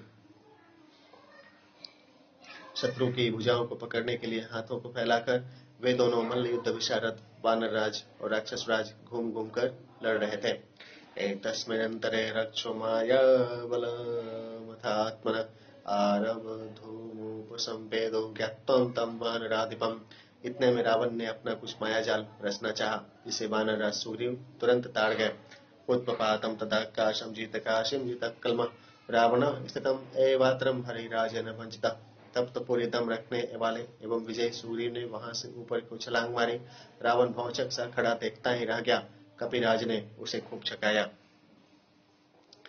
अथ हरिवरनाथं प्राप्यं संग्राम कीर्ति निशीचरपतिमाजो योजयित्वां शमेनं गगनमति विशालं लंघयित्वार्कसुनो हरिवरगणमध्ये राम पार्श्वं जगाम। इस प्रकार वानरराज सुग्रीव ने बल लगाकर राक्षस राज रावण को थका डाला और इस प्रकार विजय रूपी कीर्ति प्राप्त कर फिर सूर्यपुत्र सुग्रीव विशाल आकाश को लांघकर वानरों के बीच बैठे हुए श्री रामचंद्र जी के पास आ पहुंचे। इति सवृत्रेषु नोस्तत्र तत्त्वकर्म कृत्वां पवनं गतिरनेकं प्राविशत् सम्प्रहिष्टः रघुवर नृपसूनोर्वर्धयन् युद्धहर्षम् तरो मृगगण मुख्य पूज्यमानो हरिन्द्राम। इस प्रकार सूर्यपुत्र सुग्रीव ने लंका में जा वहां यह करनी कर हर्षित हो पवन वेग से लौट और वानर युद्धपतियों से सम्मानित हो राजकुमार श्री रामचंद्र जी को इस मल्ल युद्ध का वृत्तांत सुना, उनको हर्षित किया। युद्धकांड का 40वां सर्ग पूरा हुआ। ध्यान शूली विष्णु भगवान की जय। अथ 1/4 सर्गम। अथ तस्मिन् निमित्तानि दृष्ट्वा लक्ष्मण पूर्वजं सुग्रीवं संपरिष्वज्यं तदा वचनं ब्रवीत्। लक्ष्मण के ज्येष्ठ भ्राता श्री रामचंद्र जी ने सुग्रीव के शरीर पर युद्ध के चिन्ह अर्थात घाव देख और उन्हें अपने गले से लगाकर उनसे कहा, असममत्र मया साधं तदिदं साहसं कृतम् एवं साहस कर्माणि न कुर्वन्ति जनेश्वरा। हे मित्र, तुमने मुझसे परामर्श किए बिना ही जैसे दुस्साहस का यह काम किया है, वैसा दुस्साहस का काम राजा लोगों को करना उचित नहीं। संशये स्थाप्य मां चेदं बलं च सविभीषणं कष्टं कृतमिदं वीरं साहसं साहसप्रिय। हे साहस प्रिय, हे वीर, मुझे विभीषण को तथा समस्त वानरी सेना को चिंता में डाल तुमने यह जोखों का काम किया है।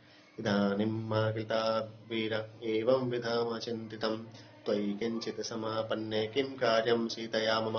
हे वीर, इस प्रकार बिना समझे बुझे भी फिर कोई काम मत करना। कहीं तुम्हारा कुछ भी अनभल हो जाता तो मैं सीता को लेकर ही क्या करता।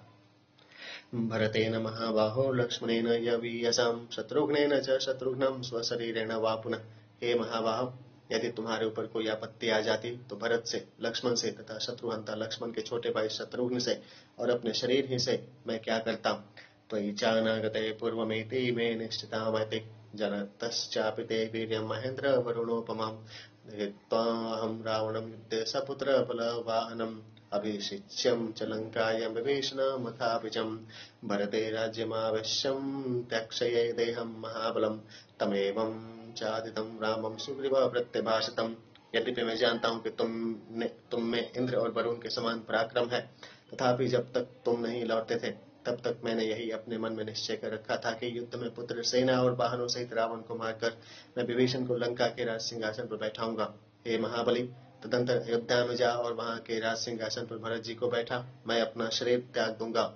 इस प्रकार कहते हुए श्री रामचंद्र जी से सुग्रीव बोले, तव भार्यापहर्तारं दृष्ट्वा राघव रावणं मर्शयामि कथं वीरं जनयन् पौरुषमात्मनः। हे राघव, तुम्हारे स्त्री के हरने वाले रावण की सूरत देख और अपना पौरुष जानकर मैं कैसे रह सकता था। इत्येवं वादिनं वीरमभिनद्यं स राघवं लक्ष्मणं लक्ष्मी संपन्नमिदं वचनं ब्रवीत्। सुग्रीव के ऐसा कहने पर उनकी बड़ाई करते हुए श्री रामचंद्र जी कांतिमान लक्ष्मण जी से बोले, परिगृह्योदकं सीतं वनानि फलवन्ति चं बलौघं संविभज्येमं व्यूहं तिष्ठेम लक्ष्मण।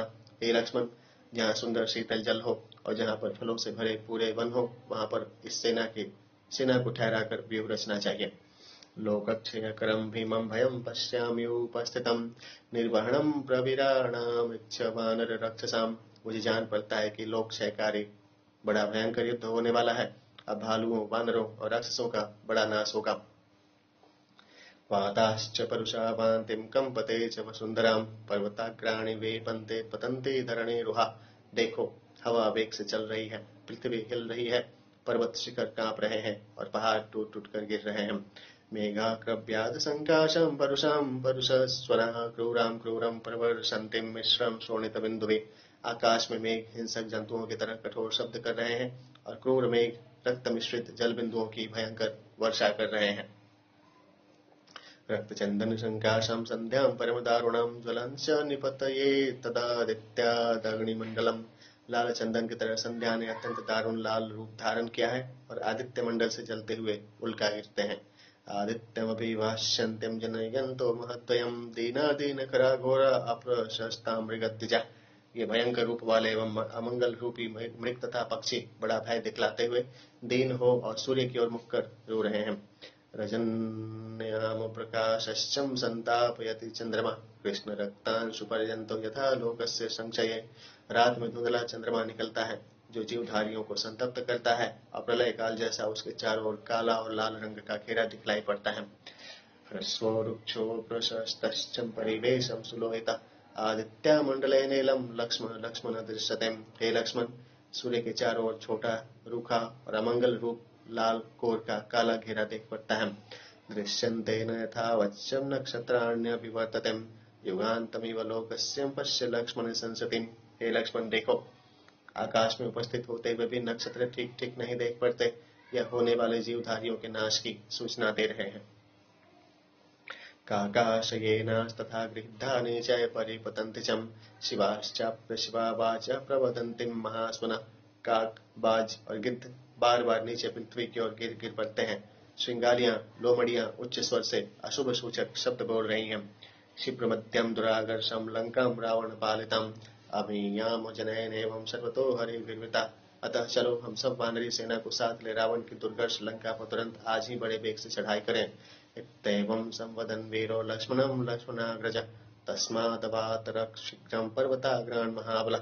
वीर बलवान श्री रामचंद्र जी लक्ष्मण से इस प्रकार कहकर सुबेल पर्वत के शिखर से तुरंत नीचे उतरे। अवतेर्यं च धर्मात्मा तस्मात् शैलात् सरागवं परे परम दुर्गर्षं ददर्शं बलमात्मना। धर्मात्मा श्री रामचंद्र जी ने उस पर्वत से नीचे उतर शत्रु से कभी परास्त न होने वाली अपनी सेना देखी।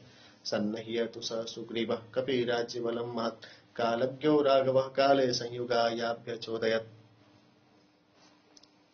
इसके बाद सुग्रीव और श्री रामचंद्र जी ने कभी श्रेष्ठों की उस सेना को उत्साहित कर और युद्ध का उचित समय जान युद्ध करने के लिए आज्ञा दी। ततः काले महाबाहुर्बलेनं महतावृतं प्रस्थितः पुरतो धन्वे लंकामभिमुखः पुरीम्। तदंतर महाबाहु श्री रामचंद्र जी विजय मुहूर्त में महत्ती वानरी सेना को साथ ले आगे आगे हाथ में धनुष लिए हुए लंकापुरी की ओर प्रस्थानित हुए। तम विभीषण सुग्रीवो हनुमान जाम्बवानलः ऋक्षराजस्तथा नीलो लक्ष्मणश्चान्वयोस्तताम्। उनके पीछे पीछे विभीषण, सुग्रीव, हनुमान, जाम्बवान, नल, ऋक्षराज, नील और लक्ष्मण चले। ततः पश्चात सुमहत्यं प्रीतर्णक्षवणोकसां प्रच्छाद्यं महतीं भूमि मनु याति स्म राघवम्।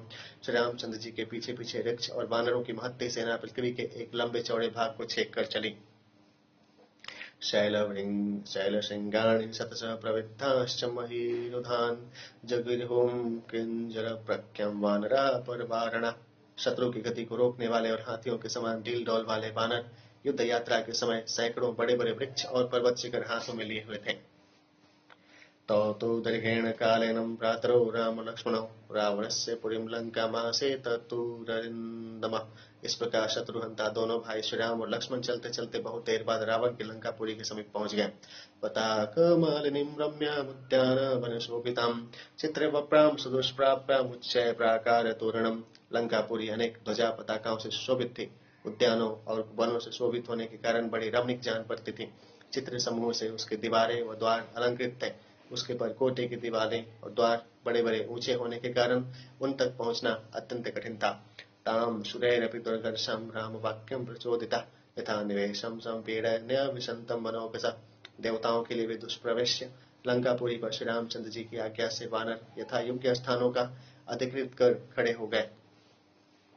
लंकायास्तुत्तरद्वारं शैलशृंगमिवोन्नतं रामः सहानुजो धन्वे जुगोषं च रोदचम्। लंका के उत्तर द्वार को, जो पर्वत शिखर की तरह ऊंचा था, रोक कर श्री रामचंद्र जी लक्ष्मण सहित धनुष बाण ले वानरी सेना की रक्षा करने लगे। लंकामुपनिविष्टश्च रामो दशरथात्मजः लक्ष्मणानुचरो वीरः पुरीं रावण पालिताम्। दशरथ नंदन श्री रामचंद्र जी ने वीर लक्ष्मण सहित रावण से रक्षित लंकापुरी को घेरा। उत्तर द्वारमासाद्यं यत्र तिष्ठति रावण नान्यो रामोद्धि तद्वारं समर्थः परिरक्षितुम्। लंका के उत्तर द्वार को, जिसकी रक्षा स्वयं रावण कर रहा था, श्री रामचंद्र जी को छोड़ अन्य किसी की सामर्थ्य नहीं थी जो उसे घेरता। रावणाधिष्ठितं वीरं वरुणेनैव सागरं सायुधैर्राक्षसैर्भीमैरभिगुप्तं समन्ततः। आयुधधारी भयंकर राक्षसों के साथ लिए हुए रावण चारों ओर से उस द्वार की रक्षा उसी तरह कर रहा था जिस तरह समुद्र की रक्षा वरुण जी करते हैं। लवणं त्रासजननं पातालमिव दानवः विनयस्तानि च योद्धानं बहूनि विविधानि च। लंका का उत्तर द्वार रावण के वहां रहने से ऐसा भयंकर जान पड़ता था जैसा विविध और बहुत से अल्प वीर्यवान दानवों द्वारा रक्षित पाताल भयंकर जान पड़ता है। ददर्श युद्धजालानिं तत्रैवं कवचानिजं पूर्वं तु द्वारमा सद्यं नीलो हरिचमूपति। वानरों ने उस द्वार पर अस्त्रों का तथा कवचों के ढेर देखे। वानर सेनापति नील लंका के पूर्व द्वार पर अतिष्ठ सह महेंद्रेण द्विविदेन च वीर्यवान अंगदो दक्षिण द्वारम जग्राहम सुमहाबल। वीर्यवान महेंद्र और द्विविद को साथ ले जा खड़ा हुआ। महाबली अंगद ने दक्षिण द्वार को जा घेरा। ऋषभेन गवाक्षणम गजेन गवयेन चम हनुमान पश्चिम द्वारम रक्षम बलवान कपि। इसके सहायक ऋषभ गवाक्ष गज गवय नामक वानर थे। बलवान वानर हनुमान जी ने पश्चिम द्वार जा घेरा। प्रमाथि प्रघसाभ्याम च वीरैरन्यस्य संगतः मध्यमे च स्वयं गुल्मे सुग्रीवः समतिष्ठतः। इनके साथ प्रमाथि प्रघस प्रमुख अन्य वीर वानर थे। बीच में वानर राज सुग्रीव स्वयं खड़े हुए थे। स सर्वैर्हरिश्रेष्ठं सुपर्णस्व सनोपमः वानराणां तु शतत्रिंशत्कोटयः प्रख्यातयूथपा। वहां उनके साथ गरुड़ और वायु की तरह सब बड़े बड़े पराक्रमी वानर श्रेष्ठ थे। 36 करोड़ प्रसिद्ध वानर युद्धपति। निपीडयोपनिवेष्टाश्च सुग्रीवो यत्र वानरः शासनेन तु रामस्यं लक्ष्मणः स विभीषणः। द्वारे द्वारे हरिणां तु कोटिं कोटिं न्यवेशयत् पश्चिमे येन तु रामस्यं सुग्रीवः सह जाम्बवान्। अतुरान् मध्यमे गुल्मे तस्थौ बहुबलानुगः ते तुम वानर शार्दूलां शार्दूला इव दृष्टेन। भी उस स्थान को जहाँ सुग्रीव थे घेर कर युद्ध के लिए तैयार खड़े हुए थे, अर्थात 36 करोड़ वानरी सेना रिजर्व थी और उस सेना के अतिरिक्त थी जो लंका के चारों द्वारों को घेरे हुए खड़ी थी। तदंतर श्री रामचंद्र जी की आज्ञा से विभीषण सहित लक्ष्मण ने लंका के हर एक द्वार पर 1-1 करोड़ वानर और नियत कर दिए थे। श्री रामचंद्र जी के पीछे और बीच के मोर्चे के समीप जांबवान सहित सुग्रीव बहुत सी सेना लिए खड़े हुए थे। शार्दुल के समान पैनी पैनी दाढ़ों वाले वे सब वानर श्रेष्ठ। गृहीत्वं द्रुमशैलाग्रान् कृष्ट्वां युद्धाय तस्थिरे सर्वे विकृतलांगूला सर्वे दृष्टानखायुधा। वृक्षों तथा पर्वत शिखरों को हाथों में ले और प्रसन्न हो युद्ध की प्रतीक्षा करने लगे। वे सब के सब अपनी पूंछें ऊपर को उठाए हुए थे। वे सब के सब दांतों और नखों से लड़ने वाले थे, अर्थात उन सब के आयुध नख और दांत थे। सर्वे विकृत चित्रांगदा सर्वे च विकृतानना दश नागबला केंचित केंचित दश गुणोत्तरा।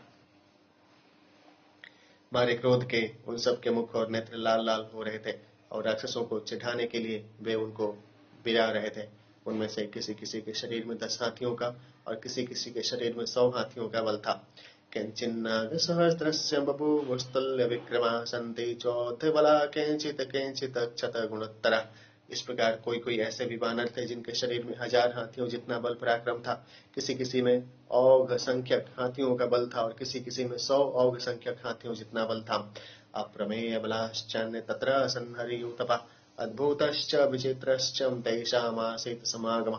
तत्र वानर सैन्यान्यं सलभानामिवोद्यमः परिपूर्ण विभागाशं संचन्नेव च मेदिनीं लङ्कामुपनिविष्टाश्च सम्पत्तद्भिश्च वानरैः शतं शतसहस्राणां पृथग् गृक्ष वनौकसाम् लङ्काद्वारान्युपाजग्मुरन्ये युद्धं समन्ततः आवृत्तः स गृहः सर्वैस्तैः समन्तात्पलवङ्गमः।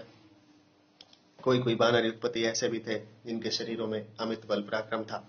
टिड्डी दल की तरह उस वानरी सेना का अद्भुत और विचित्र समागम था। लंका पर धावा बोलने वाले वानरों और इच्छों से वहां की पृथ्वी और कूदते फांदते हुए वानरों से वहां का आकाश मर गया था। इनके अतिरिक्त युद्ध की अभिलाषा किए हुए असंख्य वानर और इच्छ लंका के द्वारों पर चारों ओर से आकर जमाव करने लगे। उस समय त्रिकूटाचल पर्वत के वानरों ने चारों ओर से घेर लिया। अयुक्तानां सहस्रं च पुरीं तामभ्यवर्ततः वानरैर्बलवद्दिश्च बभूवं द्रुमशाणिभिः। लाखों करोड़ों वानर भालू लंका में जा उपस्थित हुए। बलवान वानर हाथों में बड़े बड़े वृक्ष लेकर संवृत्ता सर्वतो लंकां दुष्प्रवेशामि वायुनां राक्षसा विस्मयं जग्मुः सहसा विनिपीडिता वानरैर्मेघ संकाश शक्रतुल्य पराक्रमः महान् शब्दो भवत्तत्रं बलोघस्याभिवर्तत। उस लंका को चारों ओर से घेर कर खड़े हो गए जिसमें घुसने की शक्ति वायु में भी न थी। मेघों के समान विशाल वपुधारी और इंद्र के समान पराक्रमी वानरों द्वारा सहसा लंका के घेरे जाने से राक्षस विस्मित हुए वहां पर वानरी सेना के एकत्रित होने से ऐसा भयंकर शब्द हुआ, सागरस्येव विभिन्नस्य मथा स्यात् सलिलस्वन तेन शब्देन महत्तं सप्रकारा सतोरणा लंकां प्रचलितां सर्वां शैलवनकाननां राम लक्ष्मण गुप्ता सा सुग्रीवेण च वाहिनीम्। जैसा कि मर्यादा तोड़ने वाले समुद्र के पानी का होता है, उस भयंकर शब्द से परकोटा, तोरण द्वार, पर्वत, वन और उपवन सहित सारी लंका कांप उठी। उस समय श्री रामचंद्र, लक्ष्मण और सुग्रीव द्वारा रक्षित वह कपि सेना बभूवं दुर्घर्षतरां सर्वैरपि सुरासुरे राघव सन्निवेश्यैवं सैन्यं स्वं रक्षसां वदे। समस्त सुरों और असुरों से भी अत्यंत दुर्घर्ष हो गई। श्री रामचंद्र जी राक्षसों का वध करने के लिए इस प्रकार सेना स्थापित कर सम्मंत्र्य मंत्रिभिं सार्थं निश्चित्य च पुनः पुनः आनंतर्यमभिप्रेप्सु क्रम योगार्थ तत्त्वविद। साम दान आदि उपायों को जानने वाले श्री रामचंद्र जी ने आगे कर्तव्य के संबंध में कुछ निर्णय करने की अभिलाषा से मंत्रियों से परामर्श किया और रावण के पास दूत भेजने का विचार कर अंगद को भेजना निश्चित किया। विभीषणस्यानुमते राजधर्मामनुस्मरन् अंगदं बालितनयं समाहूयेदं ब्रवीत्। फिर युद्ध आरंभ करने के पूर्व शत्रु को दूत द्वारा युद्ध के लिए आमंत्रित करना उचित है। इस राजधर्मानुसार तथा विभीषण की सम्मत्यानुसार बालितनय अंगद को बुलाकर श्री रामचंद्र जी ने उनसे यह कहा, गत्वा सम्य दशग्रीवं ब्रूहि मद्वचनात् कपें लंघयित्वा पुरीं लंकां भयं त्यक्त्वा गतः। हे सौम्य, तुम लंका के परकोटे को लांघकर निरुपद्रव जाओ और मेरी ओर से दशानन रावण से निर्भय होकर कहो कि भ्रष्टश्रैकगतैश्वर्यं मुमूर्खो नष्टचेतनं ऋषीणां देवतानां च गन्धर्वाप्सरसां तथां नागानामथ यक्षाणां राज्ञां च रजनीचरं यच्च पापं कृतं मोहादबलिप्तेन राक्षसं नूनमद्य गतो दर्भ स्वयंभूवरदानज यस्य दण्डधरस्तेऽहं दाराहरणकर्षितः। दण्डं धारयमाणस्तुं लङ्काद्वारे व्यवस्थितं पदवीं देवतानां च महर्षीणां च राक्षसं राजर्षीणां च सर्वेषां गमिष्यसि मया हतः बलेनं येन वै सैतां माययां राक्षसाधमम्। हे लक्ष्य रहित, हे ऐश्वर्यहीन, हे मुमूर्षु, हे अचेत राक्षस, ऋषि, देवता, गंधर्व, अप्सरा, सर्प, यक्ष और राजाओं पर तूने जो अत्याचार ब्रह्मा जी के जिस वरदान के बल के गर्भ से गर्वित हो अज्ञानवश किए हैं, उस वरदान का दर्प आज निश्चय ही प्राय दूर हो चुका है। तूने मेरी स्त्री को हरण कर जो अपराध किया है, उसका उचित दंड देने के लिए साक्षात काल की तरफ मैं लंका के द्वार पर आ पहुंचा हूं। तू मेरे हाथ से मारे जाने पर तुझे वही लोक प्राप्त होगा जो देवताओं, महर्षियों और राजर्षियों को प्राप्त होता है। अरे राक्षसाधम, जिस बल बूते पर तूने सीता को मुझे धोखा दे ममति क्रामयित्वां त्वां हृतवांस्तद्विदर्श्य अराक्षसामिमं लोकं कर्तास्मि निशितैषरे कर आश्रम से हटाकर हरा था, उस बल को अब तू मुझे दिखला तो मैं अपने पहने पहने बाणों से इस लोक को राक्षस शून्य करता हूँ। न चेच्छरणमप्येषिं मामुपादाय मैथिलीं धर्मात्मा रक्षसां श्रेष्ठ संप्राप्तो अयं विभीषण। यदि मेरे शरण में आ मुझे सीता को न दे देगा तो यह धर्मात्मा और राक्षस श्रेष्ठ विभीषण जो मेरे शरण में आ चुका है। लंकैश्वर्यं ध्रुवं श्रीमानयं प्राप्नोत्यकंटकं न हि राज्यं धर्मेण भोक्तुं क्षणमपि त्वयां शक्यं मूर्ख सहायेन पापेन विदितात्मना युध्यस्वं वादतिं कृत्वं शौर्यमालम्ब्य राक्षस। निश्चय ही लंका का आकंटक ऐश्वर्य पावेगा और यही लंका का राजा होगा। तू अधर्मी और पापी है, तेरे सहायक मूर्ख है। तू अपनी बुद्धि से नहीं दूसरों की बुद्धि से काम करने वाला है। अतः तू अब एक क्षण भी राज्य नहीं कर सकता मेरे साथ। अब तू धैर्य और शूरता का सहारा ले लड़। मच्छरे सत्वं रणे शान्तस्ततः पूतो भविष्यसि यत्त्वं विशसि लोकस्त्रीन् पक्षीभूतो मनोजवा मम चक्षुपपथं प्राप्यं न जीवन प्रति यास्यसि ब्रवीमि त्वामितं वाक्यं क्रियत्तामोर्ध्वदैहिकम्। क्योंकि जब तू मेरे बाणों से मारा जाएगा तभी तू अब तक के किए पापों से छूटकर पवित्र होगा। अब तो पक्षी का रूप धरकर तीनों लोकों में भी छिपता फिरेगा तो भी तो मुझसे न तो छिप ही सकेगा और न अपनी जान ही बचा सकेगा। अतः मैं तुझसे अब तेरे हित के लिए यह कहता हूँ कि तू अपना जीव छात्र कर ले, क्योंकि पीछे तुझे चिल्लू भर पानी देने वाला कोई भी राक्षस न रह जाएगा। सुदृष्टां क्रीडां लंकां जीवितं ते मयि स्थितम् इत्युक्त स तू तारयो रामेण क्लिष्टकर्मणा। और लंका को जी भर अंतिम बार देख ले, क्योंकि तेरा जीवन अब मेरे हाथ में है। अक्लिष्ट कर्मा श्री रामचंद्र जी ने जब इस प्रकार तारा तनय अंगद से कहा, जगामाकाशमाविश्य मूर्तिमानिव अव्यवाट स्वतिपत्य मुहूर्तेनम श्रीमान रावण मंदिरम। तब वह मूर्तिमान अग्नि की तरह अंगद आकाश मार्ग से उड़कर चल दिया। थोड़ी ही देर में रावण के भवन में जा पहुंचा। ददर्शासीनमव्यग्रम रावणम सचिवैसाम ततस्तस्या विद्रूरे स निपत्यम हरिपुंगव। वहां अंगद ने देखा कि रावण अपने मंत्रियों से सावधान हो बैठा है। अंगद उसके सिंहासन के समीप ही आकाश से उतर पड़ा। दीप्ताग्नि सदृश तथा तस्थावंगद कनकांगद तम्रम वचनम सर्वमन्युनादिकमुत्तमं सामत्यं श्रावयामासं निवेद्यात्मानमात्मनां दूतोऽहं कौशलेन्द्रस्य रामस्याक्लिष्टकर्मणः। सोने का बाजूबंद पहने हुए अग्नि के समान प्रभावान अंगद रावण के निकट जा खड़ा हुआ और श्री रामचंद्र जी का हित कर संदेशा ज्यों कहते हुए रावण को तथा उसके मंत्रियों को सुना दिया। फिर अंगद ने अपना नाम बतलाकर कहा कि मैं अक्लिष्ट कर्मा कौशलादेश श्री रामचंद्र का दूत हूँ। बालीपुत्रो अंगदो नाम यदि ते श्रुतमागत आहत्वाम राघवो राम कौशल्यानंदवर्धन। मैं बाली का पुत्र हूँ और अंगद मेरा नाम है। कदाचित मेरा नाम तुम्हारे कानों तक पहुँच चुका हो। कौशल्या जी के आनंद को बढ़ाने वाले श्री रामचंद्र जी ने तुमसे कहा है कि निष्पत्यम प्रतियुक्तस्वं नृशंसं पुरुषो भवम न तास्मि त्वां सह मत्यं सपुत्र ज्ञाति बांधवम। अरे नृशंस, अब घर के बाहर आकर युद्ध कर और मर्द बन जा। मैं तुझे मंत्रियों, पुत्रों, जाति बिरादरों वालों तथा भाई बंधु सहित मारने के लिए आया हूँ। निरुद्विग्रास्त्र्यो लोकं भविष्यन्ति हते त्वयि देवदानवो यक्षाणं गंधर्वोरगराक्षसाम्। क्योंकि तेरे मारे जाने पर तीनों लोग निर्भय हो जाएंगे। तू देवताओं, दानवों, यक्षों, गंधर्वों, सर्पों, राजसों से और राजसों के शत्रु मत्योत्तरिष्यामि त्वमृषीणां च कंटकम् विभीषणस्य चैश्वर्यं भविष्यति ते त्वयि। शत्रु और ऋषियों के कंटक रूप तुझको मैं मार डालूंगा। तेरे मारे जाने पर लंका का ऐश्वर्य विभीषण को मिलेगा। न चैत्र सत्कृत्यं वैदेहीं प्राणिपत्यप्रदा शशिम् इत्येवं परुषं वाक्यं ब्रुवाणे हरिपुंगवे। अमर्षवशमापन्नो निशाचर गणेश्वर ततः स रोषताम्राक्ष शशासं शशिमास्तदाम्। ये सब बातें तभी होंगी जब तू सम्मान पूर्वक सीता मुझे न देगा। जब अंगद ने इस प्रकार के कठोर वचन कहे तब राक्षस राज अत्यंत क्रुद्ध हुआ और क्रोध से नेत्र लाल लाल कर अपने मंत्रियों से बोला, गृहीतामेष दुर्मेघं वदयतामिति च सत्कृतं रावणस्य वच श्रुतं दीप्ताग्नि समतेजसा। इस दुर्बुद्धि वानर को पकड़कर मार डालो। दहकते हुए अग्नि के समान तेजस्वी रावण के इस वचन को सुन। जगृहुस्तं ततो घोराश्चत्वारो रजनीचरा ग्राह्यामास तारेय स्वयमात्मानमात्मवान् बलं दर्शयितुं वीरो यातु धानगणतदां स तान् बहुद्वये सक्तानादाय पतगानिव। चार भयंकर राक्षसों ने उठकर अंगद को पकड़ लिया। उस समय राक्षसों को अपना बल दिखलाने के लिए अंगद ने उन्हें पकड़ लेने दिया। उन चार राक्षसों ने अंगद को पकड़ा ही था कि अंगद ने उन चारों को पक्षी की तरह अपनी दोनों भुजाओं में लटका दिया।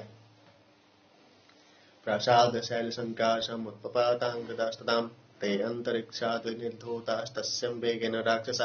तदंतर अंगद एक ऐसी ऊंची अटारी के अपने ऊपर छलांग मारकर चढ़ गया जो पर्वत शिखर की तरह ऊंची थी। उसके छलांग मारने के झटके से चारों राक्षस भूमो निपातिता सर्वे राक्षसेन्द्रस्य पश्यता ततः प्रसादा शिखरं शैलशृंगमिवोन्नतम् दर्शं राक्षसेन्द्रस्य बालीपुत्र प्रतापवान् तत्पफालपदाक्रांतं दशग्रीवस्य पश्यता। रावण की आंखों के सामने ही भूमि पर गिर पड़े। रावण की वह पर्वत शिखर के समान ऊंचे भवन की अटारी को प्रतापी बाली तनय अंगद ने देखकर रावण की आंखों के सामने उसमें एक ऐसी लात मारी कि वह उसी प्रकार फट गई। पूरा हिमवतः श्रृंगम वज्रेणेव विदारितम भांक्त्वां प्रसाद शिखरम नाम विश्राव्य चात्मना। इस प्रकार प्राचीन काल में कभी वज्र से हिमाचल का शिखर फटा था। उस राजभवन की अटारी को विध्वंस कर और लंका में सबको अपना नाम सुना। विनद्य सुमहानादम उत्पपात विहायसम व्यथयन् राक्षसान् शर्वान् हर्षयश्चापि वानरान्। आकाश मार्ग में पहुंच बड़ी जोर से अंगद ने सिंह गर्जना की, जिसको सुन सारे राक्षस व्यथित हुए और वानर प्रसन्न हुए। स वानराणां मध्ये तु राम पार्श्वमुपागतः रावणस्तुं परम चक्रे क्रोधं प्रसाद घर्षणात्। तदंतर अंगद वानरों के बीच बैठे हुए श्री रामचंद्र जी के पास पहुंच गए। उधर अंगद के चले आने पर राजभवन के अटारी को ध्वस्त हुआ देख रावण अत्यंत क्रुद्ध हुआ। विनाशम चात्मनः पश्यन् श्वास परमो भवत् रामस्तु बहुहृष्टो निनदद्भे पलवंगमय वृत्तो रिपुवधाकांक्षी युद्धायैवाभ्यवर्तत सुषेणस्तु महावीर्यो गिरिकूटोपमो हरि। और अपने मरने का समय निकट आया हुआ देख रावण बार बार लंबी सांसें लेने लगा। इस और श्री रामचंद्र जी अत्यंत प्रसन्न हुए और सिंह गर्जन करते हुए वानरों के बीच स्थित हो शत्रु का वध करने की अभिलाषा से युद्ध के लिए तैयार हुए। महापराक्रमी और पर्वताकार सुषेण नामक वानर बहुभी संवृतस्तत्रम वानरे काम रूपिभिम चतुर्द्वाराणि सर्वाणि सुग्रीव वचनात् कपि। बहुत से काम रूपी वानरों को साथ ले सुग्रीव की आज्ञा से लंका के समस्त चारों द्वारों को पर्यक्रामात् दुर्धर्षो नक्षत्राणि व चंद्रमा तैषामक्षोहिणी सप्तम समवेक्ष्यं मनोकसां लंकामुपनिविष्टानं सागरं चाभिवर्ततां राक्षसां विस्मयं जग्मुस्त्रासं जग्मुस्तथा परं।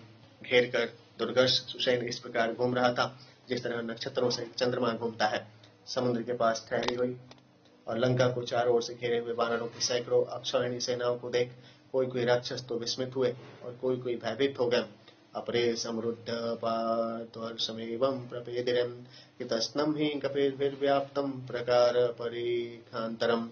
इनमें से बहुत से ऐसे भी थे जो युद्ध का अवसर मिलने के कारण प्रसन्न हो रहे थे। लंका के समस्त परकोटे और खाइयां वानरों से भर गई थी। दद्रेषु राक्षसादीना प्राकारं वानरेक्तं हाहाकारं प्रकुर्वन्तीं राक्षसा भयमुवेता। उस समय ऐसा जान पड़ता था मानो वानरों की एक दूसरे पर कोटे की दीवार खड़ी है। राक्षस दीन हो यह सब देख रहे थे और भयभीत हो हाय हाय कहकर चिल्ला रहे थे। तस्मिन् महाभीषणके प्रवृत्तें कोलाहले राक्षस राजधान्यं प्रगृह्य रक्षांसि महायुधानीं युगान् तवाताम् इव संविचेरुहुम्। उस समय रावण की राजधानी लंका में बड़ा भारी कोलाहल हुआ। वीर राक्षस बड़े बड़े हथियारों को ले ऐसे घूमने लगे जैसे प्रलयकालीन पवन चलता है। युद्धकांड का 41वां सर्ग पूरा हुआ। ध्यान श्री विष्णु भगवान की जय। अथ द्विचत्वारिंशः सर्गम्। ततस्ते राजसास्तत्रं गत्वां रावण मंदिरं नावेदयन् पुरीं वृत्तां रामेणं सह वानरैः।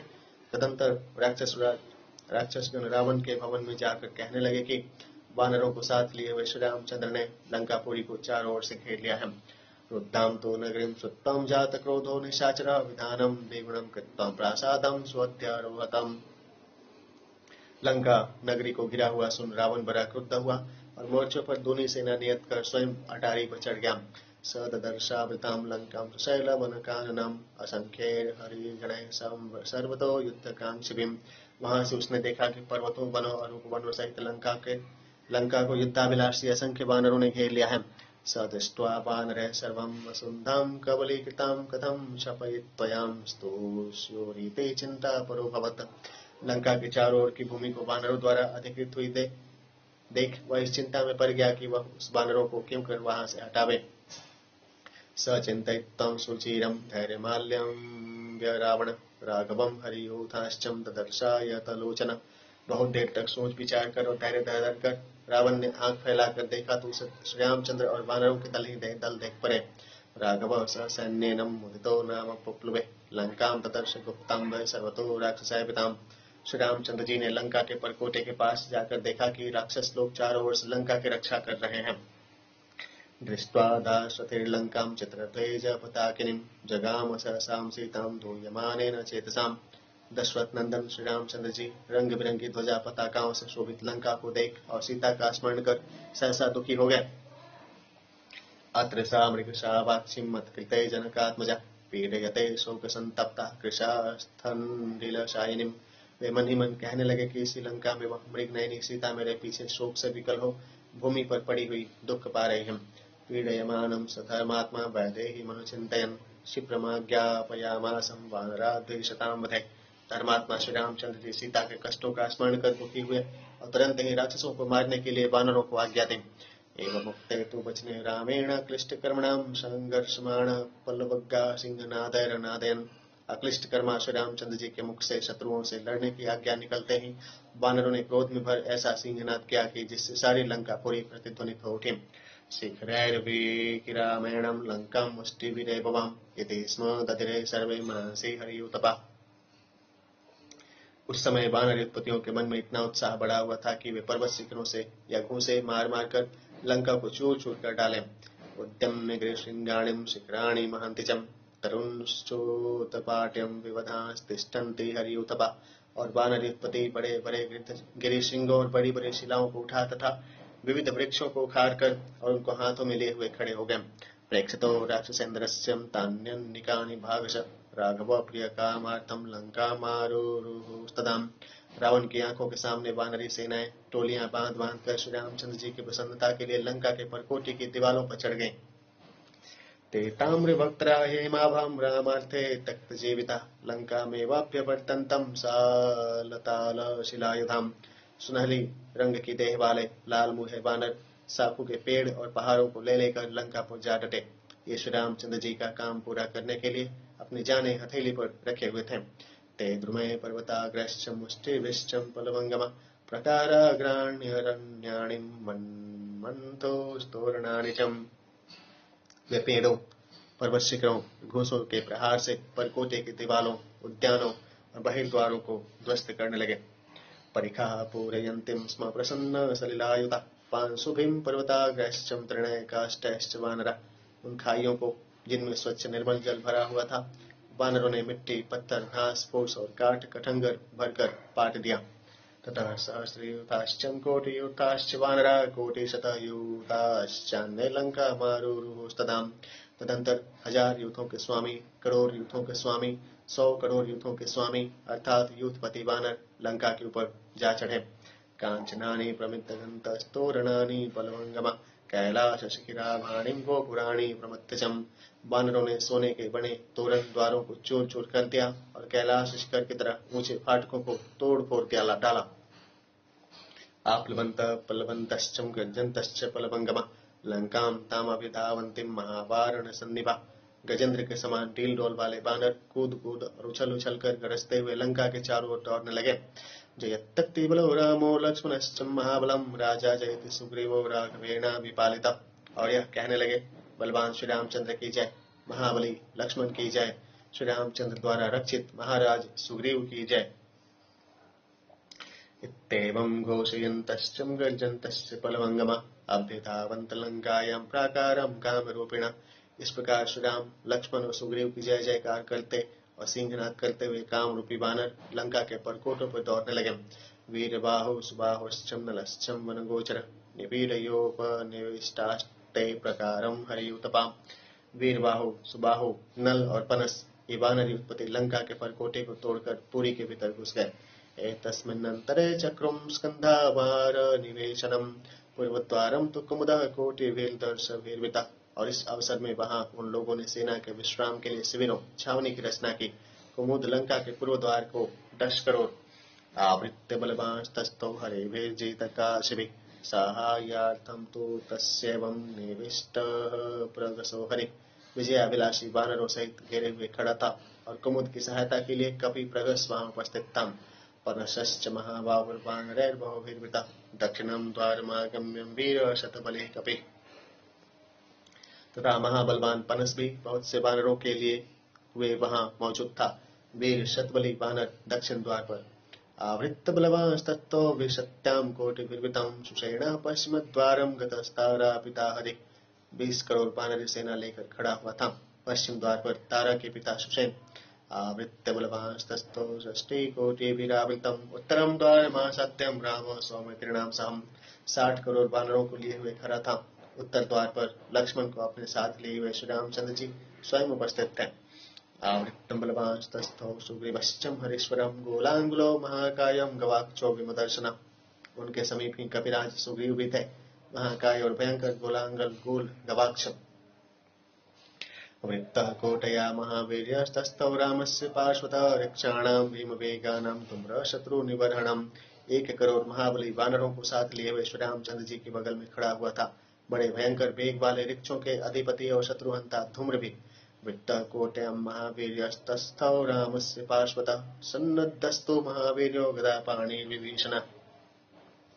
वृत्तौ ये तैस्तु सचिवैस्तस्थौ तत्र महाबलं गजो गवाक्षो गवयः शर्भो गन्धमादनः समन्तात् परिधावन्तो ररक्षुर्हरिवाहिनीम्। ततः कोपपरितात्मा रावणो राक्षसेश्वर। महाबली 1 करोड़ वृक्षों को साथ लिए हुए श्री रामचंद्र जी के बगल में खड़ा था।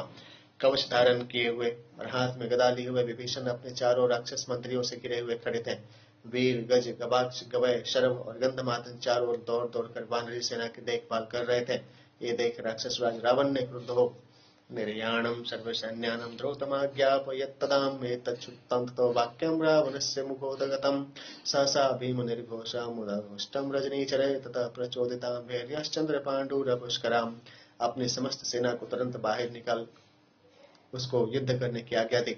रावण के मुख से युद्ध की आज्ञा सुनकर हेमकोणाहता भीमां राक्षसानां समन्ततः विनेदुश्च महाघोषा शंखा शतः सहस्रशः। राक्षसों ने सहसा बड़े जोर से गर्जना की और नगाड़ों को चंद्रमा के समान चमचमाते सोने की चौवों से बजाया तथा चारों ओर सैकड़ों हजारों शंखों का नाद होने लगा। राक्षसाना सुघोराणं मुखमारुतपूरिता ते बप्रो शुभनीलांगा शंखां रजनीचरा विद्योनमण्डल सन्नद्धां सबलका एवाम्बुदा निष्पतन्ते तथा सैन्यां हृष्ट्वां रावणचोदिता समये पूर्यमाणस्य वेगा इव महोदते ततो वानर सैन्येनं मुक्तो नाद समन्तता। सोने के आभूषणों से भूषित नील अंग वाले राक्षस मुख की फूंक से बजाते हुए शंखों सहित ऐसे शोभायमान जान पड़ते थे जैसे बिजली और वंक पक्ति युक्त मेघों की शोभा होती है। रावण की आज्ञा पाते ही योद्धा राक्षस प्रसन्न होते हुए पूर्णमासी के समुद्र के वेग की तरह उमड़कर शत्रु सैन्य पर टूट पड़े। उस समय चारों ओर वानर वीर भी ऐसे गरजे मलयः पूरितो येनं सहसानुप्रस्थगन्धरः शङ्खदन्दोऽभिसङ्गुष्टं सिंहनादस्तरश्विनां पृथ्वीं चान्तरिक्षं च सागरं चैव नादयन् गजानां वृणीतैः सार्धं हयानां हयसीतैरपि। कि जिससे मलयाचल के शिखर और कंदराएं प्रतिध्वनित हो उठी। शंख और नगाड़ों के शब्द और वीरों का सिंहनाद पृथ्वी, आकाश और सागर में भर गया। इनके साथ ही हाथियों की चिंगार, घोड़ों की हिनहिनाहट, रथानां नेमिगोपैश्चं रक्षसां पादनिस्वनैः एतस्मिन्नन्तरे घोरः संग्रामः समवर्ततं। रक्षसां वानराणां च यथा देवासुरे पुरां ते गदाभिः प्रदीप्ताभिः शक्तिशूलपरश्वधैः। रथों की गड़गड़ाहट और राक्षसों के पैरों की धप धप से बड़ा भारी शब्द हुआ। इतने ही में राक्षसों और वानरों का ऐसा बड़ा भारी युद्ध हुआ जैसे कि पहले जमाने में देवताओं और असुरों का हो चुका था। एक और राक्षस चमचमाती गदाओं, शक्तियों, शूलों और पर्गों से निजगर्णोर्वानरान् घोरं कथ्यन्तं स्वविक्रमान् वानराश्च महावीरां राक्षसान् जघ्नुरापम्। वानरों पर प्रहार करते हुए अपने पराक्रम का बखान कर रहे थे। दूसरी ओर बड़े बलवान वानर युद्ध क्षेत्र में राक्षसों का संहार कर रहे थे। और जयति बलो राम लक्ष्मणश्च महाबलः राजा जयति सुग्रीवम् इति शब्दो महानभूत।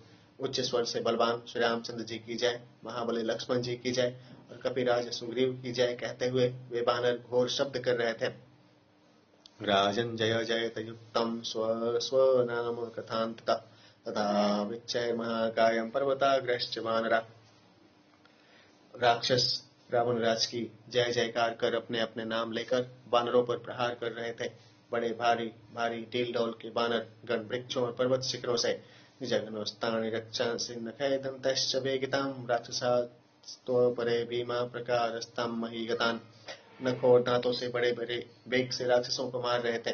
पर कोटे के दीवालों के ऊपर खड़े हुए भयंकर राक्षस नीचे जमीन पर खड़े हुए बिंदीपालश्च खड्गश्च शूलश्च व्याधारयन् वानराश्चापि संक्रुद्धं प्रकारस्थान् महीगता राक्षसान् निपातयामासु समाप्लुत्य पलवंगमा।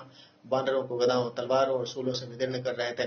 जमीनों पर खड़े हुए वानर भी अत्यंत क्रुद्ध हो परकोटों के दीवालों पर खड़े हुए राक्षसों के पास छलांगे मारकर पहुंच जाते और पकड़ पकड़ कर वहां से उनको नीचे पटक देते थे।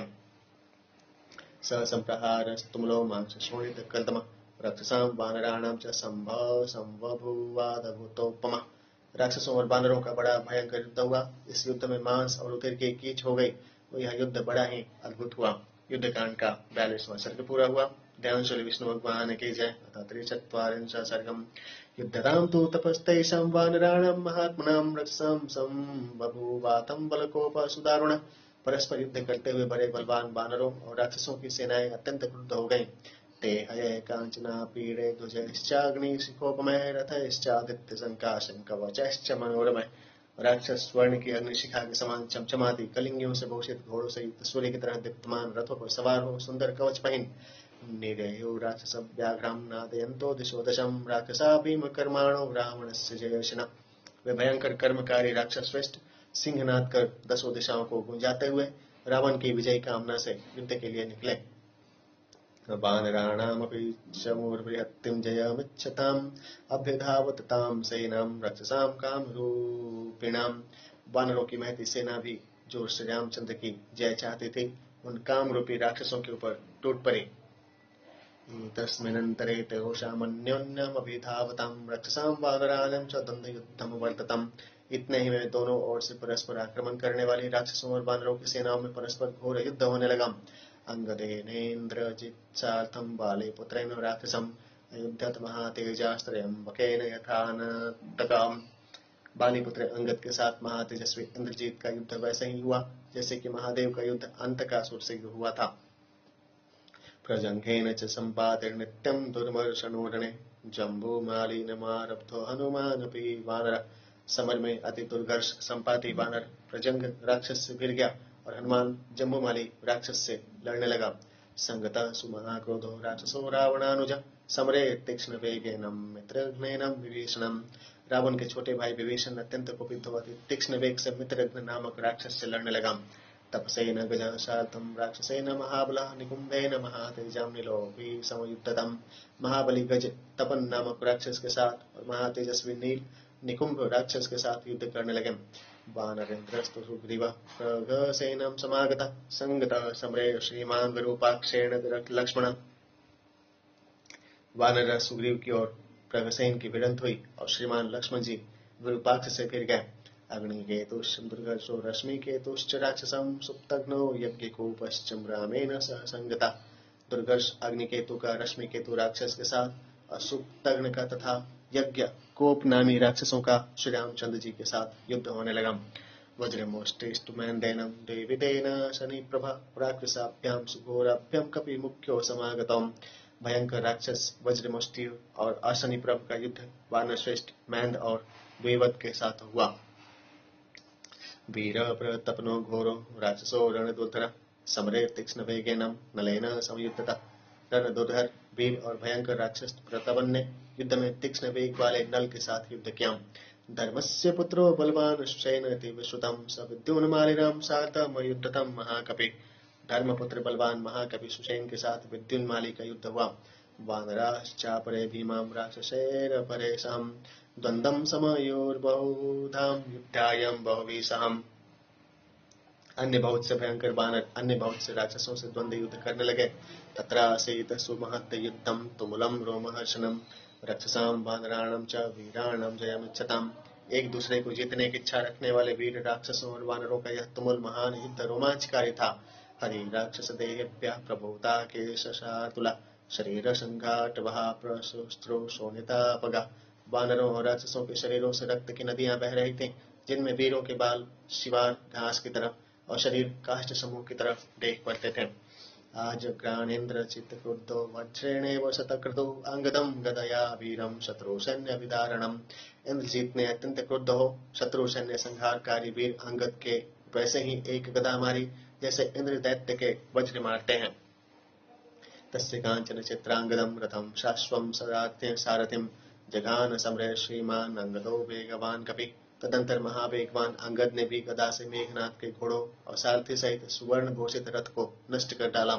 संपातेस्तु त्रिभिर्नवाणे प्रजंघेन समाता जघानाश्वकर्णेन प्रजघ्नं रणमुंधने। उधर प्रजंघ ने संपाति के जब 3 बाण मारे तब संपाति ने अश्वकर्ण वृक्ष के आघात से प्रजंघ को जान से मार डाला। जम्बूमाली रथ शक्त्यं महाबल भेदम समरे क्रुद्धो हनुमंतम स्तनांतरे। रथ में बैठे हुए महाबलवान जम्बूमाली ने क्रुद्ध हो रथ में सदा रखी रहने वाली एक शक्ति सांग चला हनुमान जी की छाती घायल कर दी। तस्यां तां रथमास्थायं हनुमान मारुतात्मज प्रममात तलेनाशुं सह तेनैव राक्षसा। तब पवन नंदन हनुमान जी उसके रथ पर चढ़ गए और मारे थप्पड़ों के उसे तुरंत जान से मारकर उसके रथ को भी चूर चूर कर डाला। अन्नदन् प्रतमो घोरो नलं सोऽप्यनवधावत नलः प्रतपनस्याशुं पातयामास चक्षुषी। राक्षस प्रतपन गरजता हुआ जब नल की ओर दौड़ा, तब नल ने दौड़कर उसके नेत्र निकाल लिए और उसे मारकर गिरा दिया। भिन्न गात्र श्रेष्ठतीक्ष्ण क्षिप्र हस्तेन रक्षसाम ग्रसन्तमिव सैन्यानि प्रगसम वानराधिप। प्रगस नामक राक्षस शीघ्रतापूर्वक पहने पहने बाणों से सुग्रीव को घायल कर रहा था और वानरीय सेना को निगल जाना चाहता था। सुग्रीव सप्तपर्णेनम निर्विभेदम जघानचम प्रपीडय शरवर्षेणम राक्षसं भीमदर्शनम निजघान विरूपाक्षम शरेणैकेन लक्ष्मण अग्निकेतुश्च दुर्धर्षो रश्मिकेतुश्च राक्षस सुप्तघ्नो यज्ञकोपश्चम रामं निर्विविधो शरै तेषां चतुर्णां रामस्त्वं शिरांसिं निशितैशरे क्रुद्धश्चतुर्भिश्चिच्छेदं घोरैरग्निशिखोपमे वज्रमुष्टिस्तु मेदेनं मुष्टीनां निहतोरणे। उसको वानर राज ने क्षति उनके एक पेड़ से बजी बड़ी तेजी के साथ घायल कर जान से मार डाला। लक्ष्मण जी ने भयंकर राक्षस विरूपाक्ष के ऊपर बाणों की वर्षा कर अंत में उसके एक ऐसा बाण मारा कि वह मर गया। दुर्घर्ष, अग्निकेतु, रश्मिकेतु, सुप्तघ्न और यज्ञकोप नामक 4 राक्षस श्री रामचंद्र जी के बाण मार रहे थे। श्री रामचंद्र जी ने कुपित हो अग्निशिखा के तुल्य भयंकर 4 पहने बाणों से इन चारों के सिर काट डाले। मैंद ने मुंह के मार मार कर वज्र मुष्टि की जान ले ली। पपात शरत शाश्व सुराट्टम इव भूतलम मित्रघ्न मरितर्पघ्नम आपतंतम विभीषण आसाद्यम गदयां घूर्व्याम जघानम रणमूर्धनिम भिन्नगात्र श्रेष्ठतीक्ष्ण क्षिप्रहस्तेन रक्षसाम। वज्र मुष्टि अपने रथ और घोड़ों सहित भूमि पर उसी प्रकार गिर पड़ा इस प्रकार दैव विमान भूमि पर गिरता है। विभीषण ने अरिदर्पण और आक्रमणकारी फुर्तीले मित्रघ्न को, जिसने विभीषण के शरीर को पहने पहने तीरों से छेद डाला था, अपनी भारी गदा के प्रहार से मार डाला। निकुंभस्तुरणे नीलम नीलांजन जयप्रभम निर्विभेदम शरैस्तीक्ष्ण करैर्मेघमिवांशुमान्। युद्ध में निकुंभ ने काले सुरमे के ढेर की तरह शरीर वाले नील वानर को पहने पहने बाणों से ऐसे छिन्न भिन्न कर डाला जैसे सूर्य अपनी किरणों से मेघ को छिन्न भिन्न कर डालते हैं। पुनः शरशतेनाथम क्षिप्रहस्तो निशाचर विभेदम समरे नीलम निकुंभम प्रजहासचम। फुर्तीले राक्षस निकुंभ ने युद्ध में नील बानर के फिर 100 बाण मारे और बाण मारकर वह खूब हंसा। तस्यैवं रथचक्रेणं नीलो विष्णुरिवाहवे शिरश्चिच्छेद समरे निकुंभस्य सारथे। तब तो नील ने निकुंभ के रथ के पहिए से निकुंभ का तथा उसके सारथी का सिर उसी तरह काट डाला जिस प्रकार विष्णु दैत्यों का सिर अपने सुदर्शन चक्र से काटते हैं।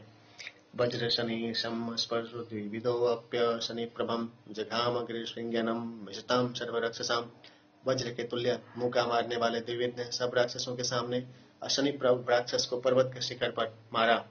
द्विविधम वानरेन्द्रम तो नया योधि न महावे शरेर शनि संकाशे सविव्याधा शनि प्रभा। तब समर में पैरों से लड़ने वाले द्विविध को अशनि प्रभ ने भी वज्र तुल्य बाणों से मारा। स शरेरति विद्वांगो देविता कुर्धमुचिता सालेन सरथम साश्वम निजघाना शनि प्रभम। बाणों से घायल होने पर द्विविध ने अत्यंत क्रुद्ध हो एक साखू का पैर उखाड़ कर घोड़े और रथ सहित अशनि प्रभ को मार डाला। नदन प्रपतनो घोरो नलं सोऽप्यनुविधावतं नलः प्रतपनस्याश्वं पातयामास चक्षुषीं। गरजता हुआ भयंकर राक्षस प्रतपतन ज्यों ही नल के ऊपर दौड़ा त्यों ही नल ने झटपट उसकी आंखें निकाल दी। विद्युन्माली रथस्त्वं शरय कांचन भूषणे सुषेणं ताड़यामासं ननादं च मुहुर्मुहुः। रथ पर सवार विद्युन्माली स्वर्णभूषित बाणों से सुषेण को मारकर बार बार गरज रहा था। तम रथस्थमथो दृष्ट्वा सुषेणो वानरोत्तम गिरे श्रृंगेन महत्तम रथमाशु न्यपातयत्। तब कपिश्रेष्ठ सुषेण ने उसको रथ पर सवार देख झट एक बार पर्वत शिखर खींचकर उसके रथ पर मारा। लाघवेन तु संयुक्तो विद्युन्माली निशाचर अपक्रम्य रथातुर्णं गदापाणि छितो स्थितः। किंतु विद्युन्माली निशाचर बड़ी फुर्ती के साथ हाथ में गदा ले रथ से कूदकर जमीन पर जा खड़ा हुआ। ततः क्रोध समाविष्टं सुषेणो हरिपुंगव शीलां सुमहतिं गह्यं निशाचरमभिद्रवत। यह देख कपिश्रेष्ठ सुषेण क्रुद्ध हुआ और एक बड़ी भारी शिला लेकर विद्युन्माली की ओर झपटा। तमापतंतं गदयां विद्युन्माली निशाचर वक्षस्यभिजघानाशं सुषेणं हरिसप्तमम्। सुषेण को अपनी ओर आते देख राक्षस विद्युन्माली ने बड़ी फुर्ती से वानरोत्तम सुषेण की छाती में गदा का प्रहार किया। गदा प्रहारं तम घोरं चिंत्यं पल्लवगोत्तम। ताम शीलाम वात्यमासम तस्यो रसी महाबलिते। कपिश्रेष्ठ सुसेन ने उस गदा के प्रहार की कुछ भी परवाह न की और उस महत्ती शिला को विद्युन्माली की छाती पर दे पटका। शिला प्रहाराभियतो विद्युन्माली निशाचर निष्पिष्टो भूमौ गदा कथा सूर्णिपपातहम्। उसकी चोट से विद्युन्माली का हृदय चूर्ण हो गया और वह निर्जीव व पृथ्वी पर गिर पड़ा। एवं तैर्वानरे सूर्यं सुरास्तिं रजनीचरां वन्दे विमृतास्तत्रं दैत्याम् इव दिवौकसे। इस प्रकार सूर्य वानरों ने उन वीर राक्षसों को दंड युद्ध में वैसे ही हराया जैसे देवताओं ने दैत्यों को हराया था। भग्ने खड्गैर्गदाभिश्च शक्ति तोमर पट्टसे अपविद्यैश्च भिन्नैश्च मृते संग्रामी कैर्हये। निहत्ते कुञ्जरैर्मत्ते तथा वानर राक्षसे चक्राक्षयुगदण्डैश्च भग्नैर्धरणी संश्रिते। बभूवा योधनं घोरं गोमायुगणसंकुलं। भालों, गदाओं, शक्तियों, तोमरों और तोरों से टूटे रथ और घोड़े मतवाले हाथियों तथा मरे हुए राक्षसों और वानरों से टूटे रथ के पहियों, धूरियों और जुओं से रणभूमि भर गई थी अथवा जिधर देखो उधर रणभूमि में यही चीजें पड़ी हुई देख पड़ती थीं। इनसे तथा श्रृंगालों से भरी हुई वह रणभूमि बड़ी भयंकर जान पड़ती थी। कबंधानि समुत्पेतोन्तिक्षुं वानर रक्षसां विमर्दे तुमले तस्मिन् देवासुर रणोपमे। वानरों और राक्षसों के सिरहीन धड़ अर्थात कबंध वैसे ही देख पड़ते थे जैसे दैत्यों देवताओं के भयंकर युद्ध में दिखलाई पड़ते थे। अभिधार्यमाण हरिपुंगवैः सदां निशाचरः शोणितदिग्ध गात्रा पुनः सुयुद्धं तरसां समास्थिता दिवाकरस्यास्तमयाभिकाङ्क्षिणः। वानर श्रेष्ठों द्वारा छत विछत राक्षसों के शरीरों से रुधिर बहने लगा। इस पर भी वे युद्ध करने के लिए सूर्यास्त होने पर रात की प्रतीक्षा करने लगे। युद्ध कांड का 45वां सर्ग पूरा हुआ। ध्यान श्री विष्णु भगवान की जय। अथ चतुश्चत्वारिंशः सर्गम्। युध्यतामेव तेषां तो तदा वानर रक्षसां रविरस्तं गतो रात्रिं प्रवृत्तां प्राणहारिणीं। वानरों और राक्षसों को इस प्रकार युद्ध करते करते सूरज डूब गया और राक्षस तथा वानरों की प्राण संहार कारिणी रात आ उपस्थित हुई। अन्योन्यं बद्धवैराणां घोराणां जयमिच्छतां संप्रवृत्तं निशायुद्धं तदा वानर रक्षसां। परस्पर बैर बांधे हुए और एक दूसरे को परास्त करने की इच्छा रखने वाले भयंकर वानरों और राक्षसों का रात में युद्ध होने लगा। राक्षसो वसिति हरयो हरिश्चासीति राक्षसा अन्योन्यं समरे जघ्नोस्तस्मिन् स्तमसि दारुणे। वानर कहते तू राक्षस है और राक्षस कहते तू वानर है। इस प्रकार एक दूसरे से कहकर रात के उस घोर अंधकार में वे एक दूसरे पर प्रहार कर रहे थे। जहि दारत चैतिं कथं विद्रवसीति च एवं सुतुमलः शब्दस्तस्मिंस्तमसि शुश्रुवे। मारो मारो, काटो काटो, क्यों भागता है, आदि बातें कहते हुए उन लोगों का बड़ा कौतूहल सुनाई पड़ता था। कालः कांचन सन्नाहास्तस्मिंस्तमसि राक्षसा संप्रादृश्यन्त शैलेन्द्रा दीप्तौषधीवना इव।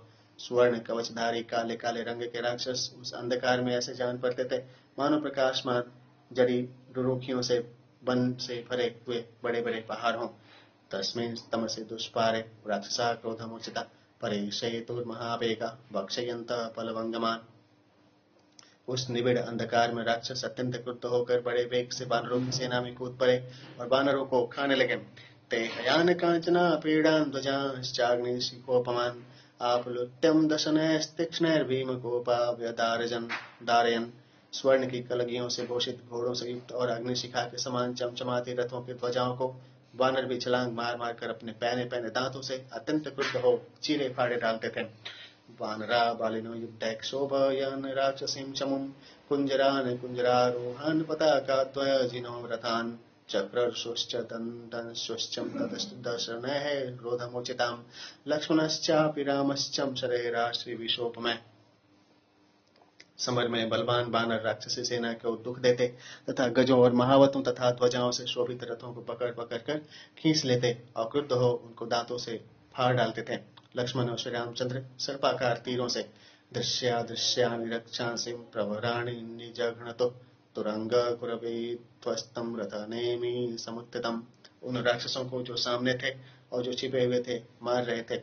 घोड़ों के खुरों से और रथ के पहियों से उड़ी हुई रुरोध कर्ण नेत्राणि युद्धत्यां धरणी रज। वर्तमाने महाघोरे संग्रामे रोमहर्षणे। धूल लड़ने वाले के कान और आंखों में भर गई। उस महाभयंकर रोमांचकारी उपस्थित युद्ध में रुधिरोदा महाघोरम नद्यस्तत्र प्रशुश्रुव ततो भेरी मृतंगाणां पण्वानां च निस्वनं शंखवेणुस्वनो मिश्र संबभूवाद्भूतोपमा हतानां स्तन्यमानानां राक्षसानां च निस्वनं। लोहो की बड़ी भयंकर नदियां बहने लगीं। अब नगाड़ों, मृदंगों और ढोलों के शब्द शंखों और वेणुबाजों के शब्द से मिलकर बड़ा अद्भुत सुन पड़ता था। घायल राक्षसों के कराहने तथा चिल्लाने का शशस्तानं वानराणां च संबभूवातिदारुण तैर्वानरवीरैश्चं शक्तिशूलपरश्वधैः। और प्रहार करते हुए वानरों के चित्कार का बड़ा घोर शब्द सुन पड़ता था।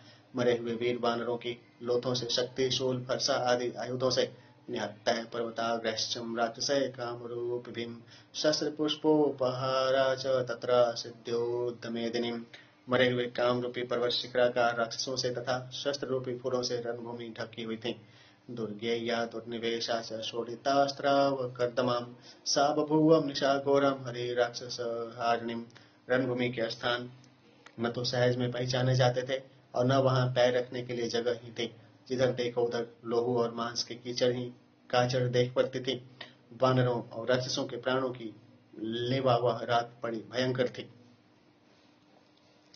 कालरात्रेव भूतानां सर्वेषां दुरतिक्रमं ततस्ते राक्षसास्तत्रं तस्मिन् तमसि दारुणे।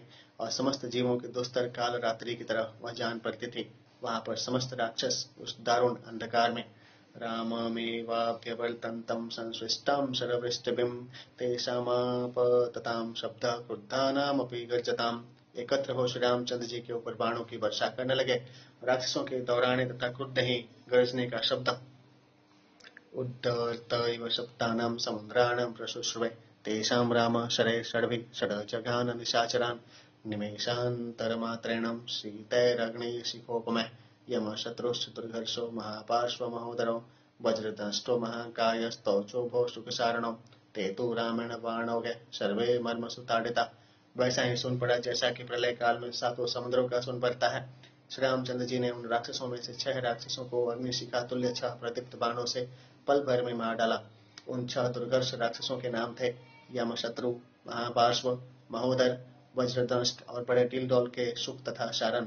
इन 6 के मर्म स्थल श्री रामचंद्र जी के बाणों से चुटीले हो गए थे। युद्धादपश्रितास्तत्र सावशेषायुषो भवन् तत्र कांचन चित्रांगणे शरैरग्निशिखोपमे। मर्म स्थल घायल होने के कारण वे लड़ाई छोड़ भागे, किंतु भागकर भी बहुत देर तक जीते न रह सके। तदंतर कांचन भूषित अग्निशिखा के समान प्रदीप्त बाणों से श्री रामचंद्र जी ने दिशश्चकार विमला प्रदेशश्च महाबला राम नामांकितैर्बाणे व्याप्तं तद्रण मंडलम। समस्त दिशाओं और विदिशाओं को साफ कर दिया।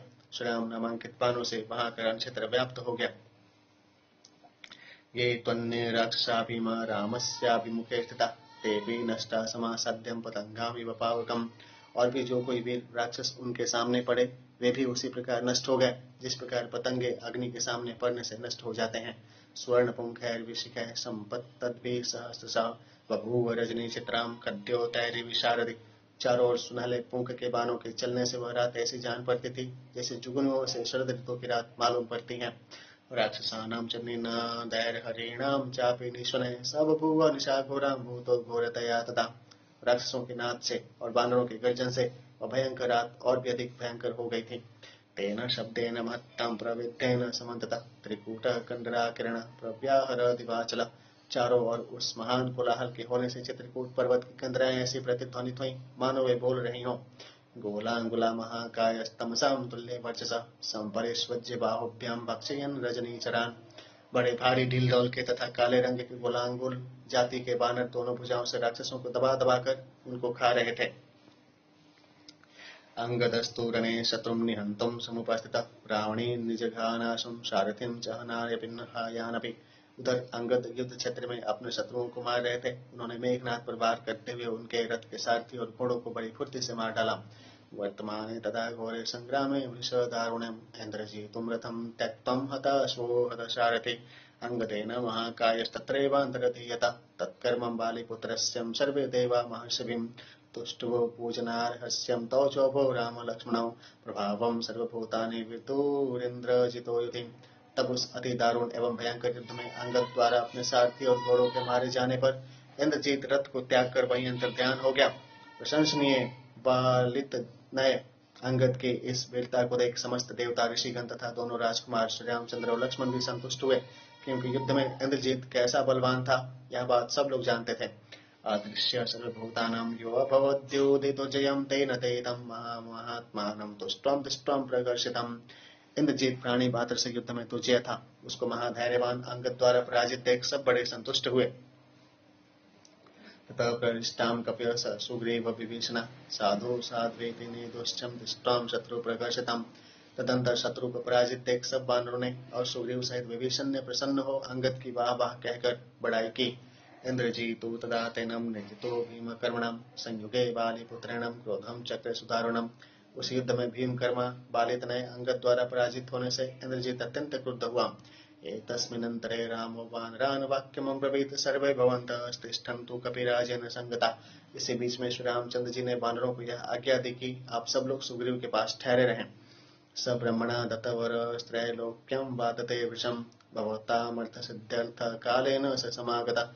अद्यैव समिक्तव्यं मे भवन्तो विगतज्वरा सो अंतर्ध्यानगतः पापो रावणी रणकर्कश। और वानरों से कहा, वह ब्रह्मा जी के वरदान से बलवान हो तीनों लोगों को बहुत सताता है। आपका काम बनाने के लिए अब ठीक समय आ गया है, आप लोग उसे मेरे लिए छोड़कर निश्चिंत हो जाएं। इतने में रणकर्कश और पापी रावण पुत्र मेघनाद अंतर्ध्यान हो गया। अतिश्यो निशितान बाणन ममोचा स निवर्चस स रामं लक्ष्मणं चैवं घोरैर्नागमये सारे। और छिपे छिपे वज्र के समान चमचमाते पहने बाण छोड़ने लगा। भयंकर सर्पमय बाणों से श्री रामचंद्र और लक्ष्मण वेद समरे क्रुद्धम सर्वगात्रेषु राक्षस मायया समृतस्तत्रं मोहयन् राघवो युधि के समस्त शरीर को क्रुद्ध हो युद्ध में उस राक्षस ने छत विछत कर डाला। उस समय वह माया द्वारा बलवान हो युद्ध में श्री रामचंद्र जी को मोहित करता हुआ। अदृश्य सर्वभूतानां कूटयोधे निशाचर बंधम शरबंधेनम भ्रातरो राम लक्ष्मणौ। उसका पटियुट्टा इंद्रजीत ने सबकी आंखें बचा बाणों के बंधन से दोनों भाई श्री राम और लक्ष्मण को बांध लिया। तौ तेन पुरुषव्याघ्रो क्रुद्धेन श्रीविशेषरे सहसा निहत्तो वीरो तथा प्रेक्षन्त वानरा। उस समय दोनों वीर भाई विषधर सर्प तुल्यबाणों से सब बाणों को देखते देखते सहसा बंध गए। प्रकाश रूप यस्तुम यदा न शक्ता तैवाधितुम राक्षस राजपुत्रम मायां प्रयुक्तम समुपाजगामं बबंधतो राजसुतो दुरात्मा। अब जब रावण पुत्र मेघनाद प्रत्यक्ष होकर श्री रामचंद्र लक्ष्मण को न बांध सका, तब उस दुरात्मा ने उन दोनों राजकुमारों को माया कपट का प्रयोग कर अर्थात कपट चाल से बांधा। युद्धकांड का 44वां सर्ग पूरा हुआ। ध्यान श्री विष्णु भगवान की जय। पंचचत्वारिंशः सर्गः। ओम विष्णु नमः। स तस्य गतिमन्वेक्षन् राजपुत्रं प्रतापवानं दिदेशाति बलो रामो दश वानरयूथपान्। प्रतापी एवं अति बलवान राजकुमार श्री रामचंद्र जी ने मेघनाथ को ढूंढने के लिए 10 वानर युद्धपतियों को आज्ञा दी। तौ सुषेणश्चिदायादौ नीलं च पल्वगर्षभम् अंगदं बालीपुत्रं च शर्भं च तरस्विनं विनत्तं जाम्बवन्तं च सानुप्रस्थं महाबलं वृषभं चर्भस्कन्धमादिदेशं परन्तपः। उन 10 वानर युद्धपतियों में दोनों सुषेण के पुत्र थे। कपिश्रेष्ठ नील, बालीपुत्र अंगद, बलवान शरभ, विनत, जाम्बवान, महाबली सानुप्रस्थ, ऋषभ और ऋषभ स्कंद थे। इनको परंतप श्री रामचंद्र जी ने आज्ञा दी। स्ते संप्रहृष्टां हयो भीमानुद्यम्य पादपान् आकाशं विवशं सर्वे मार्गमाणं दिशो दश। वे सब के सब प्रसन्न हो बड़े बड़े भयंकर आकार वाले वृक्षों को हाथों में ले आकाश मंडल में पहुंचे और चारों ओर घूम फिर कर इंद्रजीत को ढूंढा।